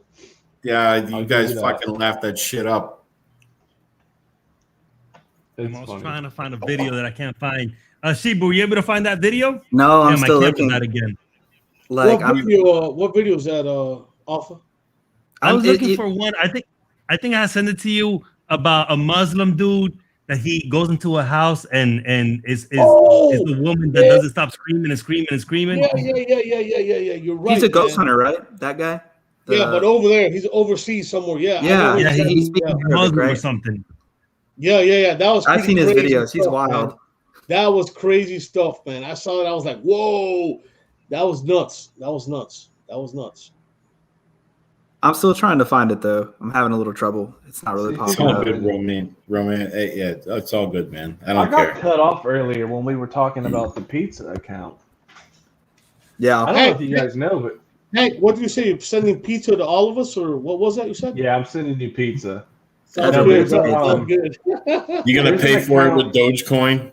Yes. Yeah. At least I could order it instantly and not wait 3 hours like Bitcoin, or not be able to order it at all with Cardano at all. Well, if you with send a Cardano. pizza, it's probably only going to cost you about 15,000 Dogecoin, so you're good. No, it'll cost me. It'll cost me about. I'm sorry, dude. I had to, man. I cannot do it, man. But at least I can order it and not just stake it and hope and wait for all good. 0.0008%. Listen, the Cardano days. community does not want to order pizza with ADA. We don't want to do Of it. course We you don't don't. care. We don't give a fuck about pizza. That's my point. Wait, this is not. We don't care about pizza. Can we talk about the real conspiracy? Stupid. Bitcoin pizza not actually being able to like buy Bitcoin pizza with Bitcoin. They tried to have a Bitcoin pizza party and they couldn't even buy pizza. Like I sent them a message on there. I was That like, was hey, I'm Anthony gonna bring some. Pompliano, wasn't it? Yeah. And I told him, I was like, hey, I'm going to bring some Dogecoin because I think everybody wants to eat pizza and not have to wait 3 hours for their fucking transactions to clear.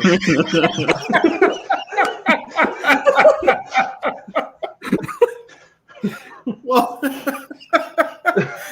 I think the funny part about that is you can't actually buy Bitcoin pizza with Bitcoin. You can't do it. It's fiat, dude. You can't actually buy it with Bitcoin. That's the funny part about the whole thing. I know. But no, there's an account. Listen, there's an Fucking account crypto, that they call man. pizza. Jesus. They call it pizza, but that's not the account's name. No, his name. I can pull it up. He's actually on a chat right now with Sincere But Doge. let's check this out. So we are pretty sure. I'm not confirming this because obviously you can't confirm it, but we're pretty sure at this point that it's actually Grimes. It's his girlfriend. I'm trying to read the chat. I'm listening to you, but I cannot. You know, it's weird.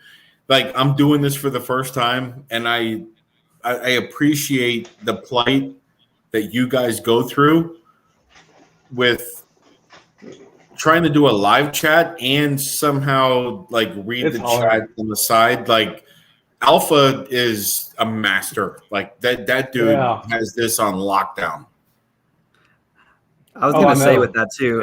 Speaking of that, Dab Bezel, he asked, "Hey, what about that crazy haunted forest in Japan that Logan Paul went to? That's the Okigahara. That's the Okigahara forest. That's the Okigahara forest. So I have covered that before. The suicide forest is what people call it. It's fascinating. It's a rabbit hole. If you ever go in general, people will tell you probably your best just to stay on trail. Don't go off trail because more than likely the odds of you finding a body are a lot higher than not. So it's just something to just be aware of if you do ever get a chance to go to Japan and visit there. I lived in Japan. I actually lived in Okinawa for 3 years. I would love to go there, but at the same time, I do It's not beautiful. want to go to that It's forest. absolutely gorgeous. It's like a big Hawaii. See, that sounds I don't want to go to that forest. No, that forest is sketchy. It's all like it's pretty. Don't get me wrong. It's They like make a beautiful. movie. It's like hauntingly beautiful, but like it's Yeah. There's a lot of dead people there. Like a lot. Yeah, let's just say, but even fuck all the supernatural crazy shit. It's literally a place that thousands. If of you people go are to into kill fucking themselves. dead people and cemeteries and all that shit, travel to Erie, PA. Somewhere in like northwestern New York, northwestern like Pennsylvania, there is a fuck ton of Hey, listen, cemeteries. If you, I have a video on my channel that me and Stain Alpha went on there. It's called Pinewood Cemetery, and I'm sure Sheba's gonna check it out. Kyle, listen, Bro, we all 4 people experience the same. I have a buddy of mine that winter on that cemetery, who's still. Is it where I'm talking about? No, this is in Cocoa Plum, Florida. This cemetery is one of the. I'm talking about PA, New York. Oh no, I don't know about that. Okay. Is it pretty guys, hot there? we're gonna start to wrap it up, but I want to show maybe I'm waiting for Shib to see if he shows me one video. I'm gonna show you his last video if Shib doesn't find his. But this is dealing now with supernatural and the spirits. All right, this is gonna be the last video. But again, this is probably the most incredible video that I have found online. It is intense. All right, so for the ones that are home alone, be very careful because this could spook you, and it is pretty scary. So should I turn my lights out? Again, I think it's a hell of a video. So let me go ahead and share this Alpha, because we haven't really touched the spirit. Hold on. I do urban exploration. I don't really do ghosts that much, and before and I do a lot of urban exploration. I don't do ghosts, but let me tell you something. We've experienced some stuff that is out there. It's crazy, the stuff we've experienced, and Alpha could verify it because he's been out there in the group when we've gone out there, and he'll even tell you himself. And it's been crazy. And I'm not a skeptic. I do believe now because there's stuff out there we don't know about. And I do urban exploration. I don't follow ghosts, but there's some crazy stuff out there. Real crazy stuff. I can't wait to watch this video. I hope somebody watches this video and pisses themselves. Is this the jump scare? Is this the jump scare video, Alpha? No, it's not. It's real shit. It's real shit. I'm gonna play it now. All right, hit play. Popular Jordanian live stream ghost hunter Hassan Barbar is back with another terrifying investigation as he travels to an abandoned house in the middle of nowhere. All right, this Hassan Barbar, is this the one that you guys always ask me to look at? Because I don't know which one it is. I don't know which videos or which channel it is. So please, just tell me, is this the dude? Is this the dude we're talking about? The house is said to be haunted by a dark spirit or jinn. As About to get Hassan good. explores, he records everything live for his Buddy, you wanna Snapchat watch this? followers. Soon, he begins to hear a very chilling sound. Oh Christ, here we go, mate. Come watch this, baby.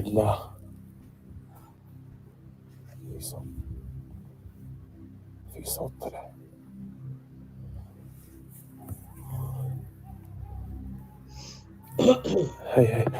Oh. You hear that?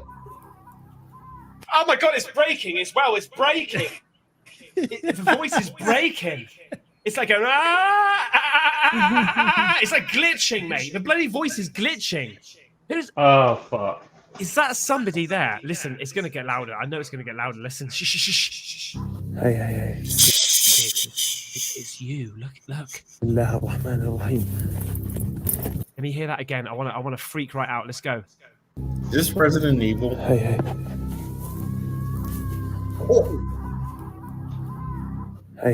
Oh my God, mate.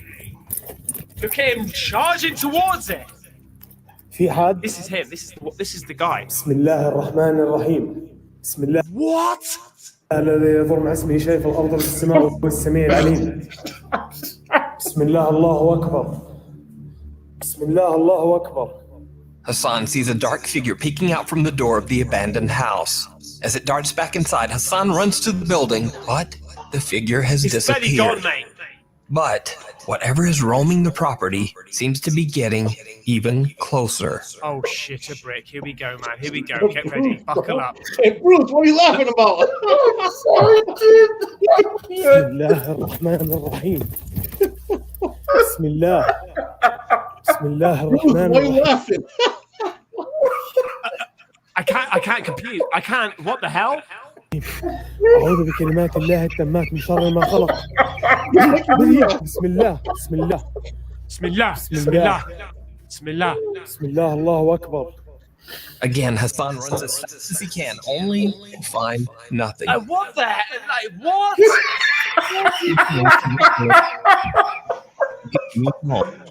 Then things get Fair shout. downright Go on, mate. chilling. نفسي أساعد أنا بس مش قادر. What the fuck was that? No, this is fucking bullshit. This isn't real. You're having a laugh, man. What the fuck was that, bro? This isn't real. Bro, if I heard that in one of my explorations, bro, I can't run. I'd have to stay in confronted. I can't. Fucking hell! No. He's praying right now. Yeah. He's Holy praying. shit, balls, man. رجلي انضربت عليها. He's just been attacked. He's just been bloody attacked. Look at this. Look at this. Look at that, mate. This is no fucking joke. This is no joke. Bruce. I've got to hear that again. It was so creepy. I've got to hear it again. I don't know why. Bro, this is not real. Listen. بسم الله. بسم الله.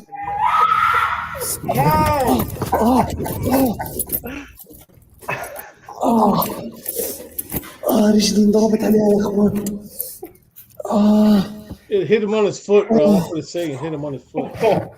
And look, he took a Some bloody shoes how on, about man. cutting them toenails? Put your fucking shoes back on, mate. Put your shoes on. He stopped and took off his sock and shoe. Holy shit. It's gotta be Oh my fucking god, mate. Get the F out of there, mate. You get the F out. You've got to, man. The terrifying scream becomes ear-piercingly loud, and Hassan once again attempts to run toward the source of the This guy must have. Bro, this guy managed to take off his shoe and sock, bro. I gotta give it to him. sound, but he painfully stubs his toe against a piece of cement. The room appears to be completely empty as Hassan checks his injured toe. Then, out of nowhere, the intense screaming is back, and now it seems to be right where he's standing. Hassan is frightened, but keeps filming for his live stream audience. That's when things take a terrifying turn. Hold on, it's Dude, supposed to are get you worse. effing kidding me, mate? Are you effing kidding me? It gets worse than this? Let's go.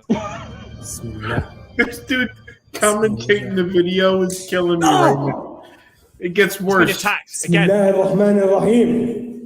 Whatever the fuck he أعوذ بكلمات الله التامات من شر ما خلق. بسم الله. Got slapped. بسم الله الرحمن الرحيم. أعوذ بكلمات الله التامات من شر ما خلق. Yeah, بسم الله absolutely. الذي يضر مع اسمه شيء في الأرض ولا في السماء وهو السميع. Oh my fucking god, mate! You got to be shit. This is fake. This is fake. His buddy. Hey, I don't listen think it's up. fake, to be honest with you, man. No, I think that's fake, that's bro. some This guy, spooky ass stuff. his buddy I really do not think that is fake, man. He goes into the room and records a 360 the whole thing. His This buddy has to slapping be him. fake. His buddy slapping him around left and right, bro. This is That's what fake. he's doing. He's slapping him around left and right, but it's fake, man. But keep playing. I gotta watch it. But this is fake. Yeah, don't stop. I need more. Give me more. بسم الله الرحمن الرحيم. بسم الله Fucking get out الرحمن of there, الرحيم. mate! Get out of بسم there! الله الرحمن الرحيم. بسم الله الرحمن الرحيم. أعوذ بكلمات الله التامات من شر ما خلق. بسم الله الذي يضر مع اسمه شيء في الأرض ولا في السماء وهو السميع العليم. الله أكبر الله أكبر. بسم الله. لا لا لا لا. This dude, he's like, get out of there. Get out of there. Get to the chopper. As Hassan looks out a window, he gets hit in the neck by He wants to get slapped some something. more. As he points the camera towards himself to show his injured neck, a horrifying dark figure suddenly appears right behind him. Okay, that's Terrified, he turns around, but again, there's no one there. That's scary. This is all. Look at the state of this. Look at that. Hey, you're Look at scared. You that. look pretty scared there, buddy. Look at the goose. Look at the You goosebumps. got goosebumps. Chicken skin. You got chicken skin. We see that. You look pretty That scared. is kind of fucking creepy, though. This is all live as well, I mate. think it's bullshit, bro. I don't. Oh, you see, that was think it's actually live. bullshit, That was too. filmed That's live, when though, Hassan too. That was filmed live as well. What's that dude? Sweeping? No, this is real. Dude, what the fuck are you watching? has finally had enough. He decides to just get out of there. Yeah, good.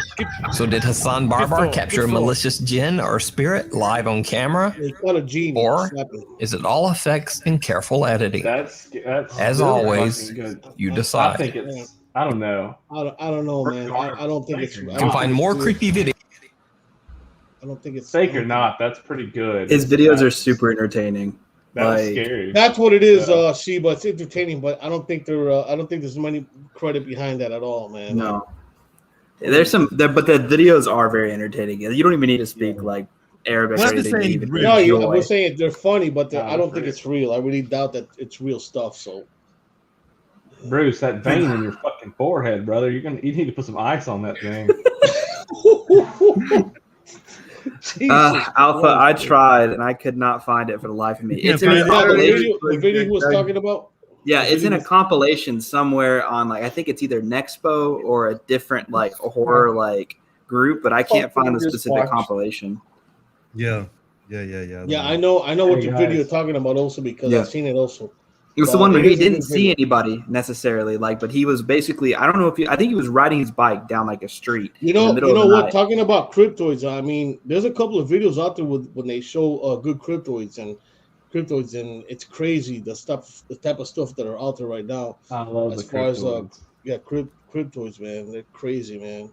Lady Doe is gonna get attacked. Listen, ghosts.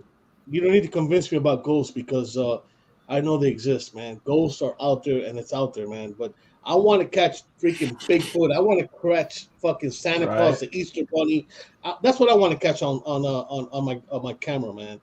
Ghosts, yeah, it's all played out. Ghosts, they exist. Open doors, this and this and that. I want to catch something nobody's ever seen before. I want to catch Santa Claus. I want to catch Santa Claus coming down the chimney, man. I want to catch the Easter Bunny, bro. That's what I want to watch. The new season of Love, Death, and Robots and watch the Santa Claus episode. Go watch the Santa Claus episode on the new season of Love, Death, and Robots on Netflix. And hey guys, with that said, I need to be getting off here. I got to crash. I got work. Yeah, we're gonna wrap it up, guys. I gotta wake up at 4:50 in the morning, bro. Yeah, you know what I want to catch? I want to be taking a shit and Elon Musk opens the door and realizes I'm actually in there and he doesn't realize. Hey Sheba, that's what I want to capture. Subscribe, brother. Subscribe, man. Oh, I already did. I just subscribed. All right, cool, man. Cool. And hit me up, man. We got to get together, bro. Hank, I'm still waiting for that scary list you're gonna send me, bro. Haven't gotten it, bro. Man, I got you, man. I gotta shit, bro. I'll put it together for you. Then. You know, I do abandoned exploration, man. So that's what I'm waiting for, man. I'm waiting for that list, bro. Well, when you and Alpha come to Texas, man, we'll go look up. We'll go to some scary shit. We'll fly out there and we'll do it, man. Just get that list together and we'll fly out there and we'll do it, man. For sure. There's all the crazy shit. The railroad track spots where you can park your car on it and the kids put their hands. Oh, on I heard about that. All those. What about any abandoned places out there, like with the legends and stuff? Of course, there's abandoned spots. Texas is massive. There's a whole bunch.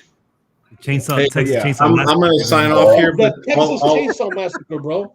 I'm going to sign off, but all I will say is that for my first time doing an actual live YouTube, you had fun, Bruce. You had fun. We all know that. You guys are awesome. This group is awesome. I know people in the chat consider me family, but Hank, go fuck yourself. Alpha, I love you. Hey, listen, I think we all make a good team right here, man. All four of us make a good team. All five of us. I want to do this again. I swear to God. I enjoyed so much of this tonight. You have no idea. But I would like to actually get into a real, we'll say, semi-debate on cryptocurrency, where we're going, get in a real conversation. Where do people need to be at mentally? Because a lot of people are getting wrecked right now, man, and it's not fair. And as service providers to people, it's almost like we'll say it's an obligation to give them good advice and to make sure that they're not caught up in the bullshit. Because we'll do it next time. It's all good. But hey, listen, Alpha, I love you, bro. Anytime, bro. Anytime, brother. I love you, Hank. Bruce, take it easy, brother. Bruce, we love you too. Go wax your fucking dome. Get that shit good and shiny before you go to bed. Wax your dick. Fuck you. I did. I'm out of here. Later people. All right, later. All right, guys. Sheep, Night Watch, Hank, Bruce, appreciate you guys being on the stream. Everyone on the live stream, remember, we have a YouTuber, you have a friend, and always remember, stay alpha. Stay alpha. Stay alpha.